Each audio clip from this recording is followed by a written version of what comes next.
এটা কাৰণ যে মুছলিমসকলক আমি অত্যাধিক বিয়া কৰোৱাৰ পৰা বাৰণ কৰিব খুজিছো হিন্দুসকলেতো বাৰণ কৰিবই লাগিব তেওঁলোকেও নোৱাৰে কৰিবলৈ আৰু মুছলমানসকলেও নোৱাৰিব যিটো আজিলৈকে পাৰি আছিলে দুই নম্বৰ কাৰণ হ'ল ইউচিচিৰ যোগেদি যদি আমি ইউচিচি অসমত প্ৰৱৰ্তন হয় ইউচিচি হোৱাৰ লগে লগে এগৰাকী কন্যা সন্তানেও পিতৃ মাতৃৰ সম্পত্তিৰ অধিকাৰ হ'ব জেনজি খুব মই কৈ থকা শুনো মইতো কৈছো যে জেনজি শব্দটো ভাৰতত এতিয়া ফটা গেঞ্জিলৈ ৰূপান্তৰ হৈছে আপোনাক কেইখনমান ফটো দেখাও আপুনি সেই ফটো কেইখন বা আপোনাৰ মুখকেইখন চাই আপোনাৰ প্ৰথমতে যিটো কথা মনলৈ আহে আপুনি এটা শব্দত ক'ব পাৰে এয়া হ'লতো মোৰ গুৰু ডক্টৰ হিমন্ত বিশ্ব শৰ্মা ডাঙৰীয়া যিগৰাকী ব্যক্তিৰ নেতৃত্বত অসমে নতুনকৈ প্ৰাণ পাই উঠিছে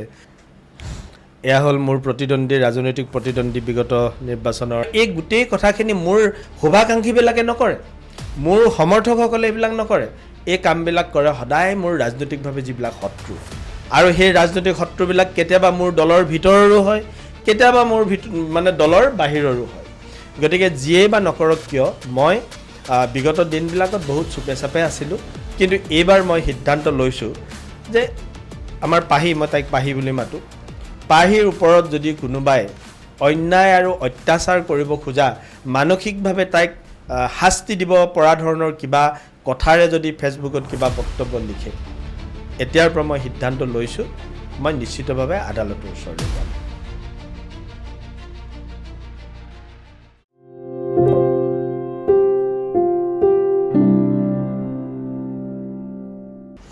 নমস্কাৰ জীৱন এক সুকীয়া বাৰ্তালৈ মই সুপ্ৰীতিয়ে আপোনালোকক স্বাগতম জনাইছোঁ প্ৰিয় দৰ্শক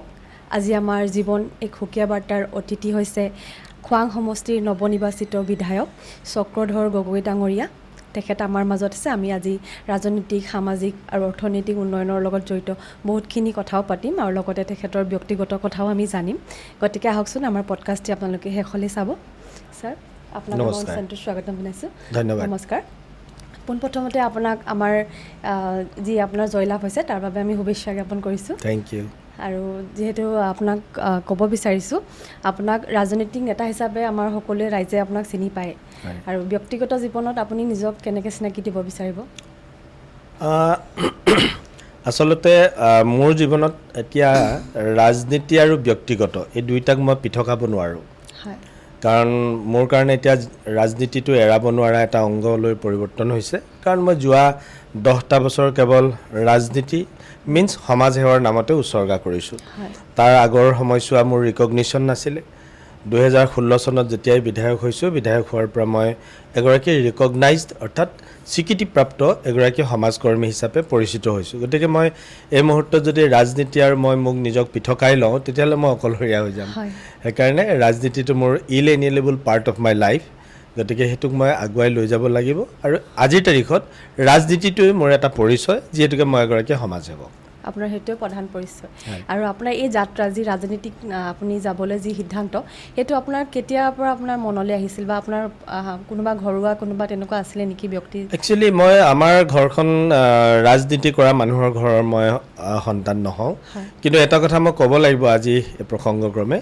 যে মোৰ মামাৰ ঘৰখন কিন্তু ৰাজনীতি কৰা মানুহ মোৰ মামা এগৰাকী ভাল ভেটেৰেন কংগ্ৰেছ ৱৰ্কাৰ আছিলে যাৰ কাৰণে ছাত্ৰ সন্থাৰ আন্দোলনৰ সময়ত আমি তেতিয়া নিচেই সৰু সেই অৱস্থাত মামাহঁতৰ ঘৰখন সেই সময়ৰ আন্দোলনকাৰী মানুহে কংগ্ৰেছ কৰাৰ কাৰণে জ্বলাই দিছিলে গতিকে মামাৰ ঘৰখন খুব ৰাজনীতিৰ লগত জড়িত আছিলে মোৰ ঘৰখনত মোৰ পৰিয়ালটোত কিন্তু ৰাজনীতিৰ কোনো নামগুণ নাছিলে মই যেতিয়া মোৰ অৰিজিনেল ঘৰ লেঙেৰী চাংমাই গাঁৱত আছিলে লেঙেৰী চাংমাই গাঁৱত মই পঢ়া শুনা কৰি লেঙেৰী হাই ছেকেণ্ডেৰীলৈকে লেঙেৰীতে পঢ়িলোঁ লেঙেৰী হাই ছেকেণ্ডেৰীত তাৰপিছত মৰাণত মই কলেজ পঢ়িবৰ কাৰণে আহিলোঁ আৰু মৰাণত কলেজ পঢ়িব আহোঁতেই মই কিছু মোৰ সতীৰ্থ বন্ধুৰ লগত মোৰ সান্নিধ্য হৈছিলে সমাজ জীৱনৰ লগত মোৰ এটা মুকলি পৰিৱেশ হৈছিলে মই চিনাকি হৈছিলোঁ বহুত মানুহৰ লগত আৰু তেনেতেই এগৰাকী ব্যক্তিৰ লগত মই ৰাজনীতিক কৰ্মী বা ব্যক্তিৰ লগত পৰিচয় হৈছিলোঁ সেয়া হ'ল ডক্টৰ দয়ানন্দ বৰগোহাঁই বৰ্তমান তেখেত অৱসৰপ্ৰাপ্ত এগৰাকী প্ৰফেচাৰ হয় মৰাণ মহাবিদ্যালয়ৰ অসমীয়া বিভাগৰ মুৰব্বী অধ্যাপক আছিলে আমি তেখেতৰ লগত লগ লাগি আৰু সেই সময়ত মোৰ কেইবাগৰাকী যুৱ বন্ধু আছিলে বৰ্তমান থাউৰাৰ ডিমৌৰ বিধায়ক সুশান্ত বৰগোহাঁই বৰ্তমান নতুনকৈ হৈছে মাহমৰাৰ বিধায়ক সুৰুজ দিহিঙীয়া এইসকল মোৰ সেই সময়ৰ সতীৰ্থ মই সেই সময়ত ছাত্ৰ এটা সংগঠনৰ লগত মই জড়িত হৈ আছিলোঁ কংগ্ৰেছ দলৰ এফিলিয়েটেড এটা ষ্টুডেণ্ট অৰ্গেনাইজেশ্যন আছিলে, এইটো কোৱা হৈছিল NSUI অৰ্থাৎ national students union of India. NSUIত মই তেতিয়া আমি সংগঠক ৰূপে কাম কৰিছিলোঁ আৰু মই একালত গৈ গৈ ডিব্ৰুগড় জিলা NSUIৰ সভাপতি হৈছিলোঁ। কিন্তু সেই সময়ত মোৰ কোনো এনেকুৱা ইণ্টেনশ্যন নাছিলে যে ইন ফিউচাৰ মই গৈ MLA উঠিব লাগিব, MP হ'ব লাগিব, কিবা হ'ব লাগিব, এনেকুৱা কোনো মোৰ ভাৱনা নাই।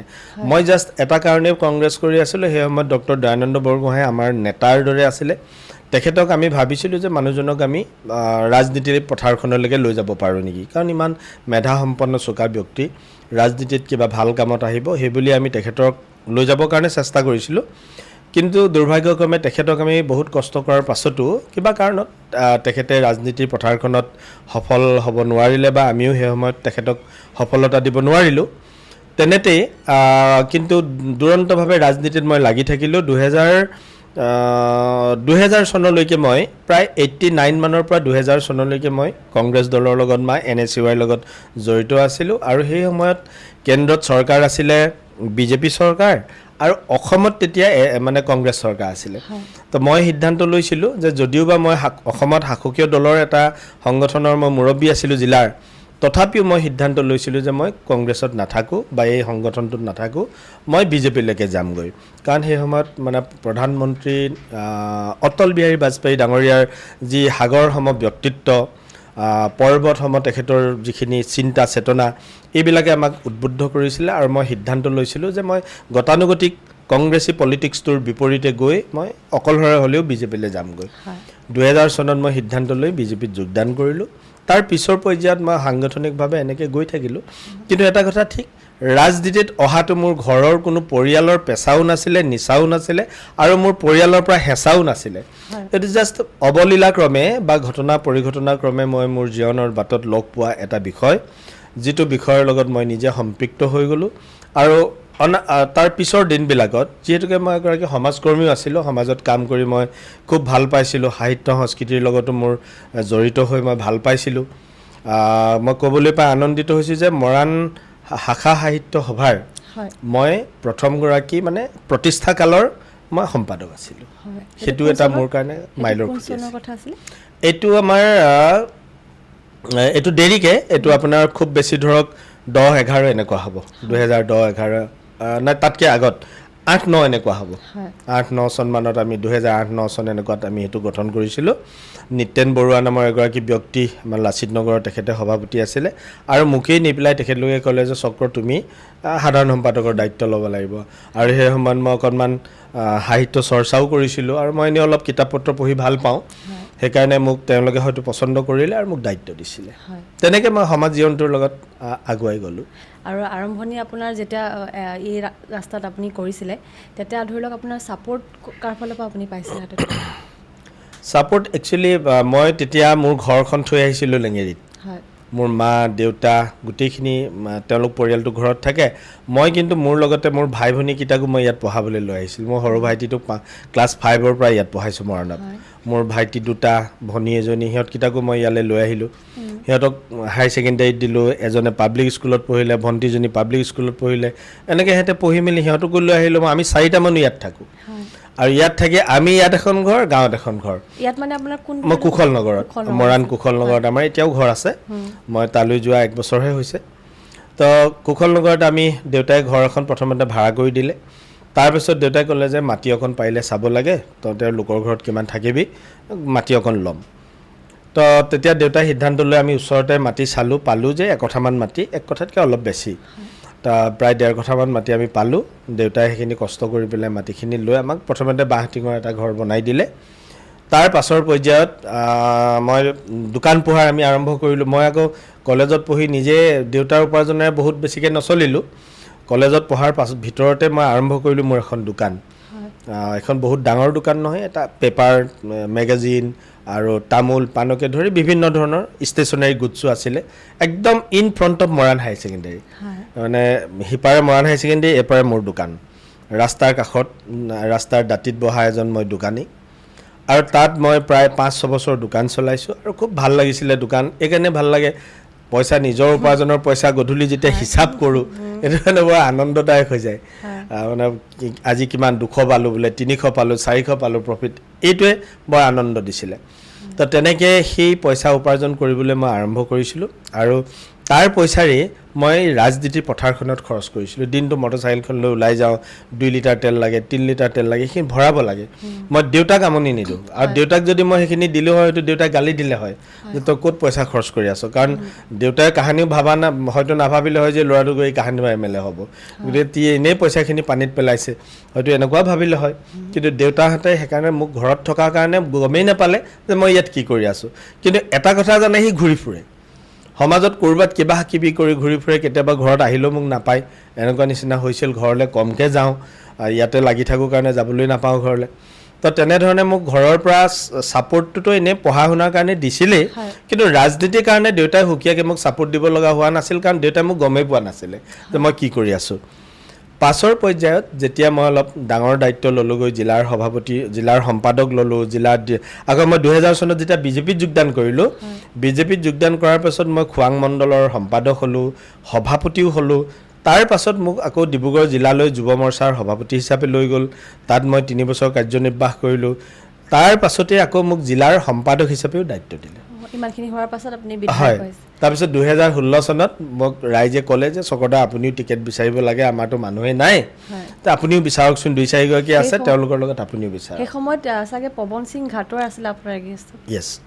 সেই সময়ত পৱন সিং ঘাটৰ একচুৱেলি নহয় সেই সময়ত এই সমষ্টিৰ বিধায়িকাগৰাকীৰ নাম আছিল জীৱন্তৰা ঘাটৰ তেওঁ একেৰাহে 3টা কাৰ্যকালৰ বাবে বিধায়িকা আছিলে আৰু তেখেতৰ সুযোগ্য স্বামী দেৱতা পৱন সিং ঘাটোৱাৰ তেখেতে আকৌ 20 বছৰৰ সাংসদ আৰু কেন্দ্ৰৰ মন্ত্ৰীও তেখেতে আছিলে গতিকে মোৰ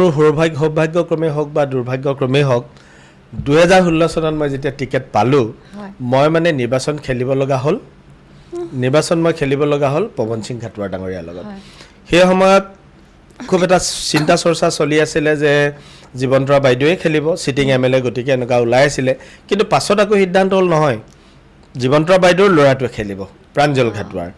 তো পাছত প্ৰাঞ্জল ঘাটোৱাৰ মই যেতিয়া টিকেট পোৱাটো ফিক্স হৈ গ'ল তেতিয়া সিদ্ধান্ত কৰিলে যে না প্ৰাঞ্জল ঘাটোৱাৰো নহ'ব জীৱন্তৰা বাইদেউ নহ'ব চক্ৰ গগৈৰ লগত টক্কৰ মাৰিবলৈ হ'লে পৱন সিং ঘাটোৱাৰক দিব লাগিব তেখেত এগৰাকী খুব স্বনামধন্য ব্যক্তি যথেষ্ট ৰাজনীতিত পৰিপক্ক ব্যক্তি আছিলে কিন্তু তেখেতক কংগ্ৰেছে একেটা নিশাৰ ভিতৰতে সলনি কৰি তেখেতক টিকেট দি দিলে আৰু তেখেতক টিকেট দিয়াৰ লগে লগে মই হাতী আৰু মাখিৰ মাজৰ যিটো যুঁজ মানে পাৰ্থক্য তেনেকুৱা নিচিনা এটা পাৰ্থক্য মোৰ অনুভৱ হ'ল তো হ'লেও নিৰ্বাচন যুঁজখনত মই কিন্তু পিছুৱাই নৰলোঁ মোৰ দলৰ কাৰ্যকৰ্তাসকলৰ অক্লান্ত সহযোগিতা আৰু সমষ্টিবাসী ৰাইজৰ পৰিৱৰ্তনকামী যিটো চিন্তা এই চিন্তাটোৱে মানে মোৰ সন্মুখৰ প্ৰাৰ্থীজন কিমান শক্তিশালী এইটো মোক ভাবিবৰ কাৰণে কোনো সুযোগেই নিদিলে গতিকে নিৰ্বাচন খেলিলোঁ পৱন সিং ঘাটোৱাৰ ডাঙৰীয়াক মই 16,000 ভোটৰ ব্যৱধানত পৰাভূত কৰিলোঁ ঠিক তেনেদৰে এইবাৰ আমাৰ যোৱাবাৰ যি নিৰ্বাচন দেখা গৈছে সেইটো মানে গোটেই অসমৰ ভিতৰত আমাৰ খোৱাং সমষ্টিটো খুব চৰ্চিত হৈ আছিলে কিয়নো ইয়াতো আপোনাৰ যুৱ নেতা আমাৰ লুৰিণজ্যোতি দাও আছিলে তেখেতকো বহুত মানুহে পৰিচিত তাৰ পাছতো আপুনি 3বাৰকৈ জিকি আমাৰ ইয়ালৈ হেট্ৰিকো আনিছে আৰু আপোনাক যথেষ্টখিনি মৰম দিছে তাৰমানে তো সেইটোৰ কাৰণে আপুনি কেনেকুৱা ধৰণৰ অনুভৱ কৰিছে দিছে মোক সমষ্টিবাসী ৰাইজে মোক যিমান মৰম দিছে বা মই যিমান ৰাইজৰ আশীৰ্বাদ পোৱাৰ সৌভাগ্য হৈছে হয়তো বহুত ৰাজনৈতিক নেতাৰ ইমান সৌভাগ্য হোৱা নাই কাৰণ মই যিসকল দিগ্গজ নেতাক পৰাভূত কৰিছোঁ এই কথাটোৱে বহু সময়ত গুৱাহাটীত এটা চৰ্চাৰ কেন্দ্ৰবিন্দু হৈ যায় গুৱাহাটী মেডিয়া যিটো ৱৰ্ল্ড হয় মিডিয়া ৱৰ্ল্ডত যথেষ্ট চিন্তা চৰ্চাৰে কথাখিনি মোক সোধে যে গগৈ ডাঙৰীয়া আপুনিতো জাইণ্ট কিলাৰ হয় মানে মই এজন দৈত্যবধ কৰি আহিছোঁ মানে ইমান ডাঙৰ মানুহক মানে হৰুৱাই আহিছোঁ তো জাইণ্ট কিলাৰ বুলি মোক এবাৰো কৈছিল ঘাটোৱাৰ হৰুৱা বৰ্ষটো মোক কৈছিলে তো সেইকাৰণে মই সৌভাগ্য সমষ্টিবাসী ৰাইজে মোক যিমান লাগে আশীৰ্বাদ মই জীয়াই থাকিবৰ কাৰণে ৰাজনৈতিকভাৱে সিমানখিনি মোক আশীৰ্বাদ প্ৰদান কৰিছে আৰু অন্যতম কাৰণ মানে আচল কথাটো হৈছে কি লুৰিণজ্যোতি গগৈ ডাঙৰীয়াক চিনাকি মানুহ তেওঁ অসমৰ সমাজ জীৱনত তেওঁৰ পৰিচয় আছে তেওঁ নিজৰ ক্ষেত্ৰখনত তেওঁৰ ভাগে যথেষ্টখিনি কাম কৰিছে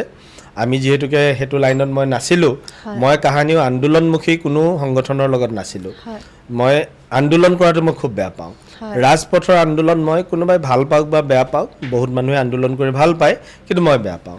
মই আন্দোলনটো একেবাৰে পছন্দ নকৰোঁ মই ৰাজপথৰ আন্দোলনৰ বিপৰীতে কৰ্মৰ পথাৰৰ যিটো আন্দোলন এজন ছাত্ৰই অধ্যয়ন কৰা এজন কৃষকে খেতি কৰা এজন ব্যৱসায়ীয়ে ব্যৱসায় কৰা সমাজসেৱী এজনে সমাজৰ সেৱা কৰা যিটো কৰ্মযজ্ঞ এই কৰ্মযজ্ঞত মই বিশ্বাস কৰোঁ গতিকে লুৰিণজ্যোতি গগৈ ডাঙৰীয়া যদিও তেওঁৰ সমাজ জীৱনত তেখেতৰ ক্ষেত্ৰখন বেলেগ আছিলে বিশেষকৈ তেওঁৰ পৰিচয় ছাত্ৰ সন্থাৰ লগত থকা এগৰাকী ব্যক্তি সদৌ অসম ছাত্ৰ সন্থাৰ তেখেতে সাধাৰণ সম্পাদক আৰু কা আন্দোলনটোত তেওঁ সূতা হিচাপে কাম কৰিছিলে অখিল গগৈ আৰু লুৰিণ গগৈৰ নেতৃত্বতে সমগ্ৰ অসমত কা আন্দোলন হৈছিল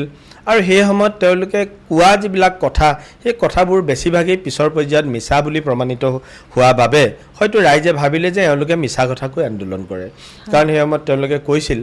যে 1,90,00,000 বাংলাদেশী আনিব হিন্দু বাংলাদেশী বিজেপিয়ে আনিব অমুক আনিব তমুক আনিব কৈ আমাৰ ডেকালৰা মখাক যিটো ধৰণে ইনষ্টিগেট কৰিলে যাৰ কাৰণে এটা বছৰ কেৱল আন্দোলনত টায়াৰ টিউব জ্বলাই মই এইখন খোৱাং চাৰিআলিটো দেখিছিলোঁ যে এখন বেঞ্চত ল'ৰাবিলাক বহি থাকে সন্ধিয়া ৰাতিলৈকে বহি থাকে আৰু ইয়াতে টায়াৰ জ্বলাই গোটেই নিশা পুৰাই দিয়ে আৰু তেনেকুৱা সময়ো তেওঁলোকে পাৰ কৰা মই দেখা পালোঁ কিন্তু ফলশ্ৰুতিটো একো নাই আমি ফলাফল একো নাপালোঁ আন্দোলন 1 বছৰেই চলিল কিন্তু সেই আন্দোলন আধাতেই সামৰি নিষ্ফলভাৱে দুইজন নেতাই কিন্তু নিজে নিজে ৰাজনৈতিক দল গঠন কৰি লুৰিণজ্যোতি গগৈ ডাঙৰীয়াই অসম জাতীয় পৰিষদ মানে গঠন কৰিলে আমাৰ অখিল গগৈ ডাঙৰীয়াই ৰাইজৰ দল গঠন কৰিলে আৰু দুইজন মানুহে দেখোন গোটেই জীৱন ৰাজনৈতিক নেতাবিলাকক গালি পাৰি পাৰি তেওঁলোকে ৰাইজৰ মাজত প্ৰতিষ্ঠা লাভ কৰিছিলে কিন্তু অৱশেষত তেওঁলোকেও গৈ আকৌ ৰাজনীতিতে শৰণাপন্ন হ'ল আৰু তাৰ পিছৰ পৰ্যায়টোতো এয়াই যে লুৰিণজ্যোতি গগৈ ডাঙৰীয়া 21 চনত নাহৰকটীয়া দুলীয়াজানত খেলিলে 24 চনত লোকসভা খেলিলে 26 চনত আকৌ খোৱাঙত বিধানসভা খেলিলে গোটেইকেইটাতে তেওঁ পৰাভূত হৈছে গতিকে সেইখিনি আৰু যেহেতু আপুনি ক'লে যে আপুনি কৰ্মযোগ্যতাটো আপুনি কৰ্ম যিটো কথা ক'লে সেইটো বিশ্বাস কৰোঁ বুলি ক'লে তেনেকৈ আমি দেখিছোঁ আৰু কেইদিনমানৰ আগত মই আপোনাৰ মৃণাল শইকীয়া ছাৰৰ এটা ইণ্টাৰভিউ চাইছিলোঁ তেখেতেও কৈছে যে মানে অসমত কৰ্মৰ ওপৰত যিটো মানে আমাৰ কৰা নাই এতিয়ালৈকে কৰ্মৰ ওপৰত মানুহখিনি কৰা নাই যেনেকৈ ধৰি লওক কলা সংস্কৃতি আহিছে তেখেতে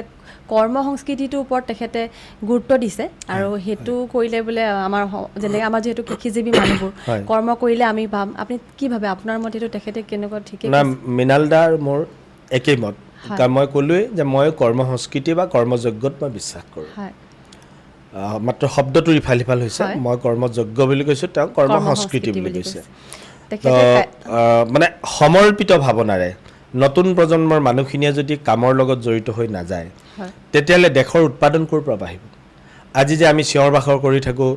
জিকা 1 কেজিৰ দাম বোলে 80 টকা হ'ল আমাৰতো মনত চিঞৰ বাখৰেই হৈ গ'ল পেপাৰত ওলালে টিভিত ওলালে যে বস্তুৰ দাম বাঢ়িছে খাৰুৱা তেলৰ দাম বাঢ়িছে বাহিৰলৈ পইচাটো যায় ইৰাণে লয় ইৰাকে পায় ইউক্ৰেইনে পায় ৰাছিয়াই পায় তাৰ পৰা আমি তেল কিনো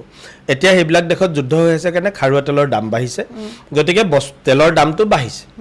তাৰ পাছত ছাপ্লায়াৰ গাড়ী ঘোঁৰাবিলাকৰ দাম বঢ়াৰ কাৰণে আলু দাইলৰ 2 টকা বাঢ়িছে কিন্তু আমাৰ গাঁৱত যদি কৃষক এজনে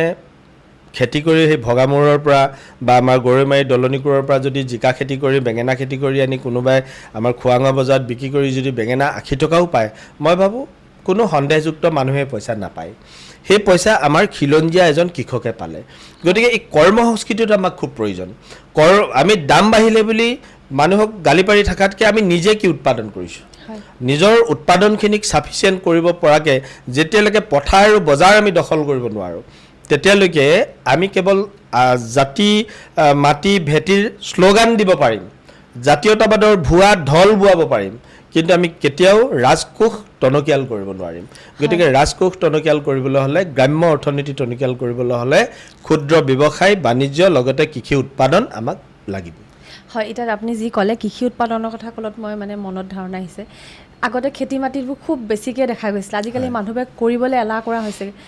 আৰু ফ্ৰী পায় বুলি কয় কিছুমানে কয় যে চৰকাৰে চাউল দিছে দাইল দিছে গতিকে কৰিবলৈনো কি দৰকাৰ গতিকে সেইবোৰ ক্ষেত্ৰতো ভাবে নেকি যে কৰ্মটো অলপ কমি আহিছে মানুহবিলাকৰ আৰামত পাই গৈছে মই এই মুহূৰ্তত তেনেকৈ নাভাবোঁ আজিৰ পৰা 3 বছৰ আগত মই ভাবিছিলোঁ 3 বছৰ আগত কিয় ভাবিছিলোঁ যে আজিৰ পৰা 3 বছৰৰ আগত 1 কুইণ্টেল ধানৰ দাম আছিল 1100 টকা 1200 টকা, তাতকৈ বেছি নহয়। গতিকে এজন কৃষকে যেতিয়া 1 কুইণ্টেল ধান বিক্ৰী কৰি 1200 টকা পায়, তেওঁ পথাৰত সেই 1 কুইণ্টেল ধান উৎপাদন কৰিবৰ কাৰণে তেওঁ উৎপাদন ব্যয় যিমান হয়, প্ৰডাকশ্যন কষ্টটো যিমান তেওঁ ব্যয় কৰিব লাগে, সিমান পইচা তেওঁ বজাৰত ধানটো বিক্ৰী কৰিলে নাপায়। সেইকাৰণে তেওঁলোকে ভাবিছিল যে ফ্ৰীকৈ যেতিয়া চাউলটো পায়েই আছোঁ, গতিকে চাউল আৰু লাগিলে 10-5 কেজি কিনি ল'ম, তথাপিও খেতি কৰি নাথাকোঁ। মাটি বিঘা বিঘা মাটি পৰি থকা মই নিজেই দেখিছিলোঁ। কেতিয়াবা আমি যদি শিলপুটা ফাললৈ যাওঁ, কেতিয়াবা হেঞ্চোৱা পুখুৰীৰ ফালে যাওঁ, আমি দেখা পাওঁ যে পথাৰ 10 বিঘা 20 বিঘা এটা প্লট মানে এনেই পৰি থাকে, হাবি বন গজি পেলাই। কিন্তু যোৱা 2-3 বছৰৰ পৰা মই দেখিবলৈ পাইছোঁ সেই হাবি বন পৰি থকা এনেই পতিত ভূমি আৰু এতিয়া নাই। তাৰমানে মানুহে খেতি কৰিবলৈ আৰম্ভ কৰিছে। এতিয়া হয়তো তুমি মোক প্ৰশ্ন কৰিবা যে 3 বছৰ আগলৈকে কিয় খেতি কৰা নাছিল, এতিয়া কিয় খেতি কৰিবলৈ আৰম্ভ কৰিছে? এইটো এটা কুৱেশ্যন হ'ব পাৰে। মই জনাব খোজোঁ যে 3 বছৰ আগতে খেতি কিয় কৰা নাছিল, কাৰণ যেতিয়াৰ পৰাই আমি বিনামূলীয়া চাউল দিবলৈ আৰম্ভ কৰিলোঁ, তেতিয়াৰ পৰা মানুহে যথেষ্ট পৰিমাণে চাউল পাবলৈ আৰম্ভ কৰিলে। অন্য হাতেদি ধান বিক্ৰী কৰি যিহেতুকে 1100 টকা বা 1000 টকাহে আমি 1 কুইণ্টেলত পাওঁ, প্ৰডাকশ্যন কষ্টটো যিহেতুকে আমাৰ নোলায়গৈ, সেইকাৰণে মানুহে লাভ লোকচানটো বুজি পায় যে খেতি কৰি যদি মই মূল্যটোকে উলিয়াব নোৱাৰোঁ, তো মই খেতি কিয় কৰোঁ? সেইকাৰণে তেওঁলোকে খেতি কৰিবলৈ বাদ দি দিছিলে। কিন্তু এতিয়া দেশৰ প্ৰধানমন্ত্ৰী আৰু মাননীয় মুখ্যমন্ত্ৰী ডক্টৰ হিমন্ত বিশ্ব শৰ্মা ডাঙৰীয়াই কি কৰিলে যে কৃষকসকলৰ বাবে ধানৰ এটা ন্যূনতম মূল্য একেবাৰে ফিক্স কৰি দিলে। আজিৰ তাৰিখত 1 কুইণ্টেল ধানৰ মূল্য 2575 টকা। 25,575 টকা 1 কুইণ্টেল ধানৰ দাম। গতিকে কৃষকজনেও এতিয়া বুজি পালে যদি মই খেতি কৰোঁ 1200 টকা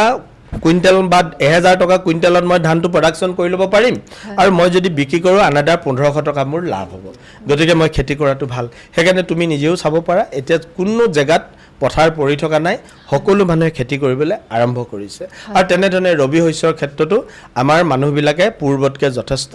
গুৰুত্ব প্ৰদান কৰিছে। কিন্তু গুৰুত্বটো কোনখিনি মানুহে প্ৰদান কৰি আছে? জ্যেষ্ঠ লোকসকলে, যিসকল অল্ড এজ পাৰ্চন, যিসকল আমাৰ পিতৃ, আমাৰ ককা, আমাৰ দদাইদেউ, আমাৰ খুৰা, তেওঁলোকে এই কথাখিনিত মনোনিৱেশ কৰিছে। But the young generation is quite away from this particular field. এই ৰবি শস্যৰ ক্ষেত্ৰত সমস্যা কি হয় বাৰু? আপুনি জলসিঞ্চন বা এনেকুৱা কিবা ভাবে এনেই যাৰ বাবে? জলসিঞ্চনটো আমাৰ ইয়াতে সমস্যা হয়, কিন্তু জলসিঞ্চনটো বহুত বেছি আমাৰ ইয়াত সমস্যাও নহয়। কাৰণ আমাৰ ইয়াত কি হয়, ইয়াত আমাৰ উজনি অসম বা আমাৰ অসম ভূমিটো এনেকুৱা যে ইয়াত বহুত বেছি পানীৰ সমস্যাটো নহয়। পানী এনেকুৱা কিছুমান ৰাজ্য আছে যেনেকৈ উৰিষ্যা, যেনেকৈ আপোনাৰ ৰাজস্থান, এইবিলাকত পানীৰ সমস্যাটো যথেষ্ট বেছি। কিন্তু আমাৰ অসমত কি হয়, নেচাৰেলি আমাৰ যথেষ্ট পানী। এইবাৰ আমি এতিয়া পথাৰত দেখিছোঁ যে ধুনীয়াকৈ পানী ভৰি আছে, মানুহে কঠীয়া পাৰি আছে, হয়তো আৰু 15-20 দিনৰ পাছৰ পৰা মানুহে ৰুবলৈ আৰম্ভ কৰিব। গতিকে অসমত পানীৰ সমস্যাটো বহুত বেছি নাই। সেইকাৰণে আমি য'তে য'তে, মই চৰকাৰীভাৱেও মোৰ সমষ্টিত প্ৰায় 150 মান সোলাৰ পাম্প বহুৱালোঁ, মানে য'ত এটকাও পইচা দিব লগা হোৱা নাছিলে। তাৰ মূল্য আছিল প্ৰায় 6 লাখ টকা। কৃষকবিলাকক দিলোঁ, কিন্তু বেছিভাগ কৃষক, মই 100% বুলি নকওঁ, বহুত কৃষকে কিন্তু সেই ৱাটাৰ পাম্পবিলাক ব্যৱহাৰ কৰিব লগা হোৱা নাই, নহ'লে বা তেওঁলোকে ইচ্ছা কৰিয়ে কৰা নাই। তাৰমানে আমাৰ ইয়াৰ কৃষকবিলাক এতিয়াও বহুত বেছি প্ৰফেচনেল হ'ব পৰা নাই। আমাৰ বছৰেকত এটা খেতি কৰিলেই যেন আমাৰ সুখী, আৰু ভঁৰালটো ভৰি আছে আৰু আমি চিন্তা কৰিব লগা নাই। ঘৰত কচু, ঢেকীয়া, লাও, কোমোৰা, জিকা, ভোল ইত্যাদিখিনি আমাৰ থাকেই অসমীয়া সমাজত। গতিকে আমাৰ মানুহে যেতিয়ালৈকে ডাবল ক্ৰপিং, ট্ৰিপল ক্ৰপিং কৰিবলৈ নিশিকে, তেতিয়ালৈকে এই পানীৰ প্ৰয়োজনীয়তাটোও নাহিব, আৰু আমি দিয়া মেচিনবিলাকৰো কোনো কামত নাহিব। গতিকে মই ভাবোঁ যে একেবাৰে অপ্ৰাসংগিক নহয় বিষয়টো, পানী যোগানৰ ব্যৱস্থাটো হ'ব লাগে, কিন্তু সেই যিখিনিক দিছোঁ সেইখিনিকো যদি সদব্যৱহাৰ কৰে কৃষকসকলে, আমি নিশ্চয় আনন্দিত হ'ম। আৰু ভৱিষ্যতৰ দিনত আমি পৰিকল্পনা কৰিম যাতে সমন্বিত প্ৰক্ৰিয়াৰে, মানে এটা সমন্বিত খেতি যাতে আমি কৰিব পাৰোঁ, তাৰ কাৰণে আমি নিশ্চয় অগ্ৰাধিকাৰ দিম। এতিয়া ধুনীয়া কথা কৈছে আপুনি। মই এনেই ভাবিছোঁ কথা এটা, মোৰ ব্যক্তিগত চিন্তাৰ পৰা মই কৈছোঁ। এতিয়া ধৰি লওক বহুত মানুহে খেতি কৰে, আৰু বহুত মানুহে ধৰি লওক সেই খেতিখিনি বা পাচলি গৈ পেলাই বজাৰত বিক্ৰী কৰে, কিন্তু কিছুমান এচাম মানুহ আছে যোনে ঘৰতে কৰে কিন্তু থাকি যায়, লোকচান হৈ যায়। এই তেনেকৈ ধৰি লওক বহুতে নাজানে যে খেতিখিনি আমি অসমতো ৰাখিব পাৰিম বা আমি এক্সপৰ্টো কৰিব পাৰিম। কিছুমানেতো জানে, বহুতে নাজানে। ধৰি লওক এই ক্ষেত্ৰত মই মৃণাল শইকীয়া ছাৰৰ যি কথা, তাৰ সংৰক্ষণতে মই কথাটো কৈছোঁ। কৈছোঁ ধৰি লওক আমাৰ এনেকুৱা কাৰ্যসূচী বা এনেকুৱা NGO বা আমাৰ এনেকুৱা শিক্ষাগত দৰকাৰ হৈছে নেকি যে কেনেকৈ আমি ৰপ্তানি কৰিব পাৰোঁ, আমাৰ বস্তুবোৰ কেনেকৈ আমি সংৰক্ষণ কৰিব পাৰোঁ বা আমাৰ খেতিৰ পৰা আমাৰ কেনেকুৱা ধৰণৰ প্ৰফিট হ'ব পাৰে, সেই কথাখিনি ক'ৰবাত নহয় ক'ৰবাত আমাৰ মানুহখিনি নলেজৰ অলপ অভাৱ হৈছে, যাৰ বাবে চৰকাৰে এটা ষ্টেপ ল'ব পাৰে যে সেইখিনি জ্ঞান যদি দিয়ে বা কোনোবা মানে নিশ্চিতভাৱে আমি এই কথাটো বৰ চিন্তনীয়। হয় কৃষি ব্যৱস্থাটো আগৰ দৰে এতিয়া আৰু পৰম্পৰাগত কৃষি নহয়, সেইটোৱে হয় এতিয়া হৈছে আধুনিক পদ্ধতিৰে আমি কৃষি কৰিব লাগে। আমি ধান ৰোৱা হওক, ধান কটা হওক, ধান সিঁচা হওক, সকলোখিনি কাম আধুনিক যন্ত্ৰ পাতিৰে আমি কৰিব পৰা এটা অৱস্থালৈ গুচি গ'লোঁ। আজিৰ তাৰিখত আমাৰ পথাৰবিলাকলৈ ৰিপাৰ আহিল, হাৰ্ভেষ্টাৰ আহিল, ধান মৰণা মৰা মেচিন আহিল, ট্ৰেক্টৰ, ইভেন মানে ৰোৱনীৰ যিটো কাম কৰে আমি মহিলাবিলাকে বা আমি কোনোবাই যেনেকৈ ধান ৰুওঁ, আজি ধান ৰোৱা মেচিনো আমাৰ আহি গ'ল। গতিকে আধুনিক ব্যৱস্থাৰ মাজলৈ কল কব্জাৰ দিনত আমি ইতিমধ্যে সোমাই গ'লোৱেই। কিন্তু সেই মেচিন চলোৱা বা কৃষি পদ্ধতিটোৰ আধুনিক ৰূপটোক আদৰি ল'বৰ কাৰণে যদি মোৰ ককা আগবাঢ়ি যায়, মোৰ যদি অনপৰ দেউতাজন যদি আগবাঢ়ি যায়, তেতিয়াহ'লে ই কেনেকৈ আধুনিক কৃষি হ'ব পাৰে। সেইকাৰণে মই কৈছোঁ যে আমাৰ নতুন প্ৰজন্মৰ মানুহখিনিয়ে কৃষি কৰ্মত সকলোৱে কৃষি কৰিব লাগে বুলি মই নাই কোৱা, বাট যিসকলে পঢ়া শুনা কৰি বহুত চেষ্টা কৰিও চাকৰি বাকৰি নাপালে অথচ ঘৰত 10 বিঘা 20 বিঘা মাটি যদি পৰি আছে, তেওঁলোকে কৃষি কৰ্মত আগবাঢ়ক। আৰু তেওঁ এজন ভাল খেতিয়ক হওক, যিহেতুকে তেওঁ লিটাৰেট পাৰ্চন না, তেওঁ এটা পেষ্টিচাইড ব্যৱহাৰ কৰাৰ সময়ত তেওঁ পেষ্টিচাইডটো পঢ়ি পেলাই গম পাব লাগিব যে তেওঁ ইয়াত কিমান পানী দিব, তেওঁ কেই চামুচ তাত বা কেই মিলিগ্ৰাম তেওঁ ঔষধটো দিব। অন্য হাতেদি 1 কেজি ইউৰিয়া মই কিমান বিঘা মাটিত মাৰিম, এমনিয়া বা আমাৰ যিটো অন্যান্য যিবিলাক সাৰ আছে বিভিন্ন ধৰণৰ, এইবিলাক আমি কোন বিঘা মাটিত কোনটো মাটিত কেনেকৈ দিম, কিমান দিম ইত্যাদি কথাবিলাক জানিবলৈ হ'লে কৃষকজন পঢ়া শুনা হ'বই লাগিব। সেইকাৰণে নতুন চামৰ মানুহখিনিয়ে কৃষি পদ্ধতিটোৰ প্ৰতি আগুৱাই যাব লাগিব, আধুনিক পদ্ধতিৰে কৃষি কৰিব লাগিব। আমি যদি কেতিয়াবা ভিয়েটনামলৈ যাওঁ, আমি যদি কেতিয়াবা হংকঙলৈ যাওঁ, আমি যদি কেতিয়াবা থাইলেণ্ডলৈ যাওঁ, তাত যিটো ধৰণে আধুনিক পদ্ধতিৰে কৃষি কৰিছে, আৰু সেইকাৰণে আজি আমি ইয়াত মধুৰি এটা কিনি খালেও বেপাৰীজনক সুধো বোলে দাদা মধুৰিটো ক'ৰ, আমাক কি কয় এইটো থাইলেণ্ডৰ মধুৰি। এটা মধুৰিৰ ওজন আধা কেজি 3 পোৱা পৰ্যন্ত হয়। এটা মধুৰি মই সেইদিনা গুৱাহাটীত এটা মধুৰি কিনিলোঁ, বোলো খাওঁচোন ইমান ধুনীয়া দেখি পেলাই, তো কিনিলোঁ যিহেতু প্ৰায় 200 টকাৰ ওপৰত দিছোঁ এটা মধুৰি। মানে আমাৰ ইয়াত এটা মধুৰি হিচাপত 20টা হয়তো জুখিলেও 1 কেজি নহয়গৈ, কিন্তু থাইলেণ্ডৰ মধুৰি এটাতে তোমাৰ 3 পোৱা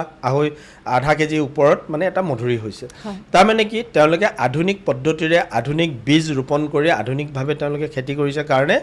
খেতি ভাল হৈছে, উৎপাদনমুখী হৈছে। গতিকে আমাৰ ইয়াতো নতুন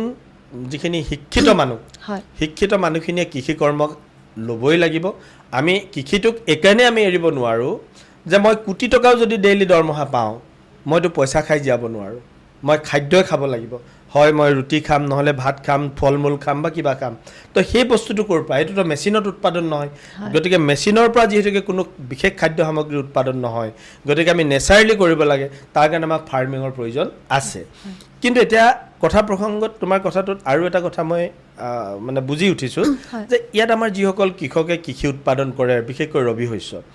ৰবি শস্যৰ ক্ষেত্ৰত সকলো বস্তু যে আমাৰ বাহিৰলৈ যোৱা নাই তেনেকুৱা নহয়। আমি দেখা পাইছোঁ যে আমাৰ হালধিবাৰী অঞ্চলৰ পৰা, দলনিগুৰি গেৰিগেৰি খলিহামাৰী অঞ্চলৰ পৰা ডাঙৰ ডাঙৰ ট্ৰাকত ভৰাই ৰঙালাও মানে ট্ৰাক হিচাপত কলিকতালৈ নিছে, যিটো আমাৰ কাৰণে গৌৰৱৰ কথা আৰু এটা উৎসাহ আৰু আনন্দৰ কথা। হালধিবাৰী চেতিয়া গাঁৱৰ পৰা মই দেখিছোঁ ডাঙৰ ডাঙৰ ট্ৰাক 15 চকা 16 চকা ট্ৰাকত মানে তেওঁলোকে ভৰাই লৈ যায়। তাৰ বিপৰীতে আৰু এটা কথা মই ক'ব খুজিছোঁ, যেনে ধৰক বিলাহী উৎপাদন হয়। এতিয়া আমাৰ কলাখোৱাৰ ইটাখুলি ফালে,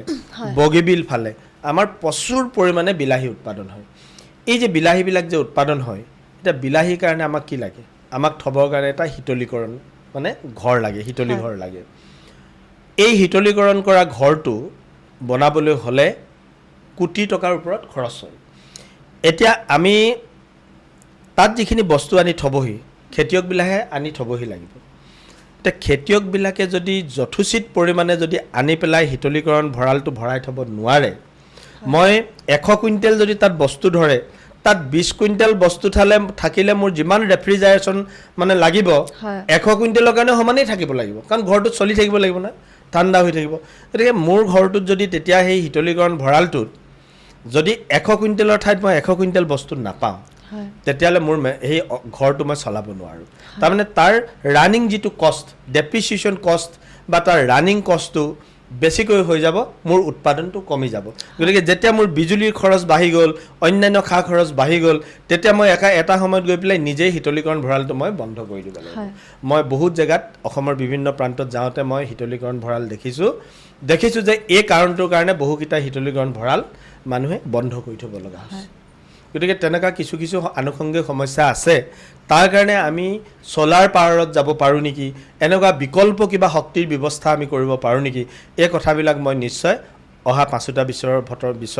বছৰত মই নিশ্চয় ভাবিম আৰু সেই সম্পৰ্কত কিবা কৰিবৰ কাৰণে চেষ্টা কৰিম হয় আপুনি এতিয়া 5টা বছৰৰ কথা উল্লেখ কৰিলে যেতিয়া আপোনাৰ এতিয়া এই 5 বছৰৰ পৰিকল্পনা আপুনি কেনেকৈ ধৰণৰ সজাই তুলিম বুলি ভাবিছে আপোনাৰ যি সমষ্টি এটা কথা আমি নিশ্চয় জানো যে মৰাণ বা খোৱাং সমষ্টিটো পূৰ্বৰ মৰাণ বৰ্তমান খোৱাং হয় এই সমষ্টিটো কমপ্লিটলি এটা গ্ৰাম্য এলেকাৰে পৰিবেষ্টিত সমষ্টি ইয়াত আমাৰ নগৰ নাই ইয়াত আমাৰ চহৰ নাই নগৰ বুলি যদি আমি ক'ব খোজোঁ খোৱাংখনকে ক'ব লাগিব খোৱাং ঘাটটোক ক'ব লাগিব বা তোমালোকৰ এই চাৰিআলিখন ক'ব লাগিব নহ'লে বা মই বৰবৰুৱা টাউনখনক ক'ব লাগিব কিন্তু বৰবৰুৱা টাউনখননো কিমান কণ আমাৰ খোৱাং ঘাটখননো কিমান কণ গতিকে আমাৰ ইয়াত বিশেষ ডাঙৰকৈ চহৰ বা নগৰ বুলি ক'বলৈ আমাৰ হাতত একো নাই গতিকে গ্ৰাম্য এলেকাৰে যিহেতুকে পৰিবেষ্টিত মোৰ অঞ্চল বা সমষ্টি গতিকে এই সমষ্টিটোত মূলতঃ কৰিব লগা কামখিনি হৈছে গ্ৰাম্য আন্তঃগাঁথনিৰ উন্নয়ন এতিয়া গ্ৰাম্য আন্তঃগাঁথনি উন্নয়ন বুলি কওঁতে আমি কি বুজোঁ আমি এইটোৱেই বুজোঁ প্ৰথম যে গ্ৰাম্য আন্তঃগাঁথনি উন্নয়ন বুলি ক'লে আমি প্ৰথমতে বাট পথখিনিক বুজি পাওঁ আৰু দলং য'ত আছিলে য'ত বাঁহৰ দলং কাঠৰ দলং কিবা দলং যিবিলাক আছিলে সেইখিনিক পকীকৰণ কৰিব লাগে আৰু আমাৰ যিখিনি কেঁচা ৰাস্তা আছিলে কেঁচা ৰাস্তাবিলাকক আমি পকীকৰণ কৰি সুবাটলৈ ৰূপান্তৰ কৰিব লাগে মই ক'বলৈ পাই খুব আনন্দিত হৈছোঁ 2016 চনত অসমত যেতিয়া বিজেপি চৰকাৰ হৈছে আৰু ময়ো যেতিয়া মৰাণ সমষ্টিৰ বিধায়ক হোৱাৰ সুযোগ লাভ কৰিছিলোঁ সেই সময়ৰ পৰাই আমাৰ খোৱাং সমষ্টিৰ সৰ্বাংগীন বিকাশ আৰু উন্নয়নৰ যাত্ৰা আমি আৰম্ভ কৰিছিলোঁ আৰু যোৱা 10টা বছৰত আমি সেই উন্নয়নৰ যাত্ৰা গৈ আমি প্ৰায় 70% কাম ইতিমধ্যে আমি সমাপন কৰিছোঁ যিটো কাৰণে আজি আমি যোনটো বাটেৰেই যাওঁ ক'ৰবাত বনাই যোৱাৰ পাছত অকণমান আকৌ ৰিপেয়াৰিঙৰ প্ৰয়োজন আছে সেইখিনি আমি কৰি ল'ম কিন্তু মূলতঃ নতুনকৈ নিৰ্মাণ কৰা ৰাস্তা পদূলিৰ ক্ষেত্ৰত আমি বহুত ভিতৰুৱা বাট পথ আমি বনালোঁ আমি আজি কটকী পুখুৰীলৈকে আমি পকা ৰাস্তা বনাইছোঁ আমি খোৱাং আমাৰ আজাৰগুৰিৰ পৰা আৰম্ভ কৰি সিফালে ভিতৰৰ আমাৰ সোণোৱাল গাঁওখন তাৰ পাছত আমি সিফালে আমাৰ খোৱাং কলেজেদি যোৱা ৰাস্তাটো তাৰ পাছত আমি ভিতৰলৈ যোৱা বহুত ৰাস্তা বৰফুকন আলিৰ পৰা আৰম্ভ কৰি একদম হালধিবাৰী আমাৰ যিটো শিলপুতালৈ যোৱা ৰাস্তা ইত্যাদি অনেক ৰাস্তা আমি নিৰ্মাণ কৰিলোঁ যিটো পূৰ্বতে অতি দুখ লগা আৰু পুতৌ লগা অৱস্থাত আমাৰ আছিলে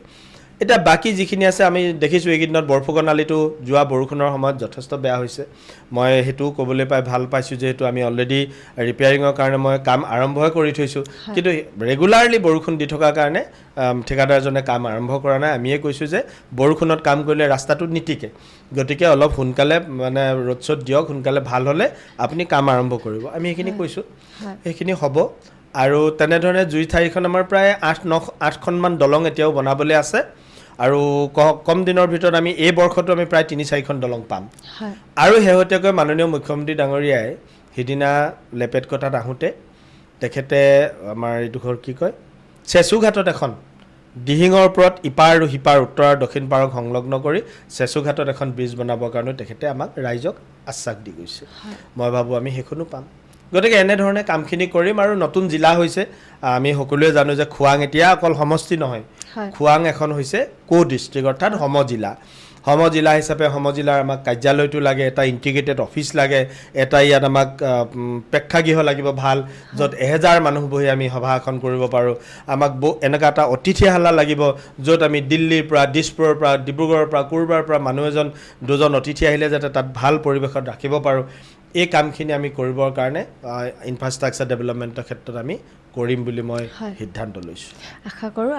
আমাৰ খোৱাং সমষ্টিটো আপোনাৰ উন্নয়নৰ মানে মুখামুখি হয়। আৰু ছেকেণ্ডলি আপুনি যিটো কৈছে ৰাস্তা পদূলি কামৰ ক্ষেত্ৰত মই দেখিছোঁ কৰাপশ্যনৰ খুব মানে দেখা যায়। ধৰি লওক হয়। তৃণমূল যিবোৰ কৰ্মী হয়,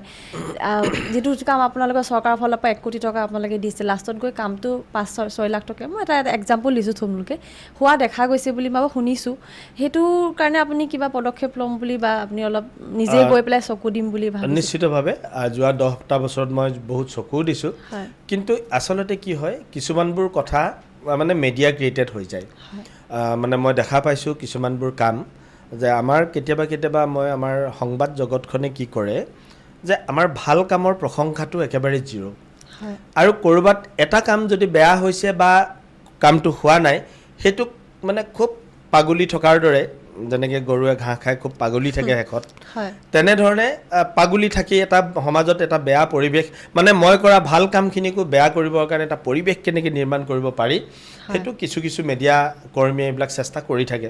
ৰাজ্যিক পৰ্যায়ৰ মিডিয়াও থাকে, আমাৰ আঞ্চলিকৰ থলুৱা মিডিয়াও থাকে।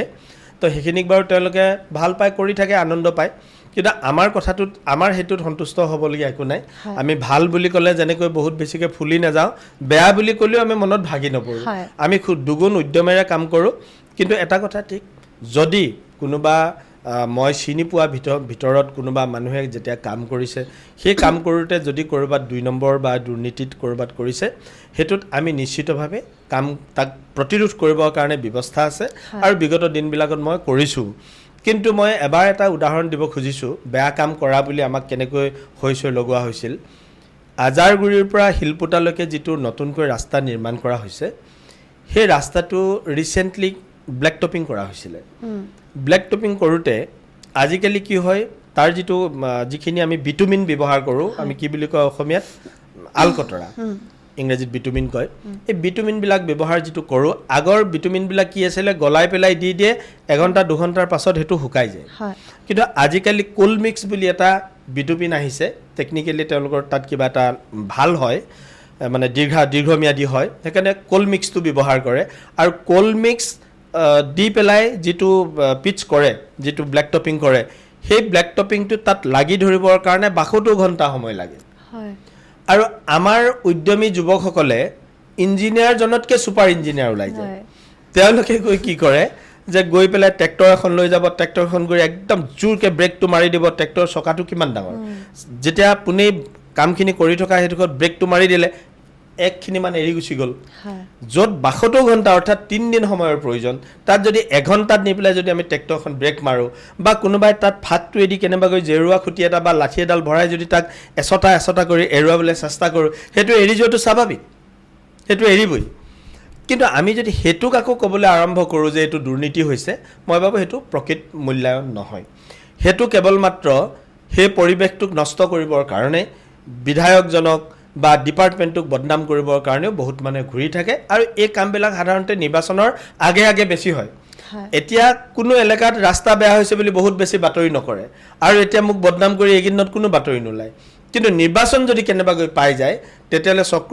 এটাও ভাল কাম কৰা নাই, যিমান কৰিলে চব বেয়া কাম কৰিলে। তাৰমানে এইটো এটা কমন, মানে এটা ফেক্ট হৈ গৈছে, যিটো আমাৰ কাৰণে কেতিয়াবা অকণমান অসহনীয় হৈ যায়। কিন্তু এতিয়া মিডিয়াৰ স্বাধীনতাটো এতিয়া কোনে কাঢ়িব, সেইটোতো আমি কাঢ়িব নোৱাৰোঁ। সেইকাৰণে আমি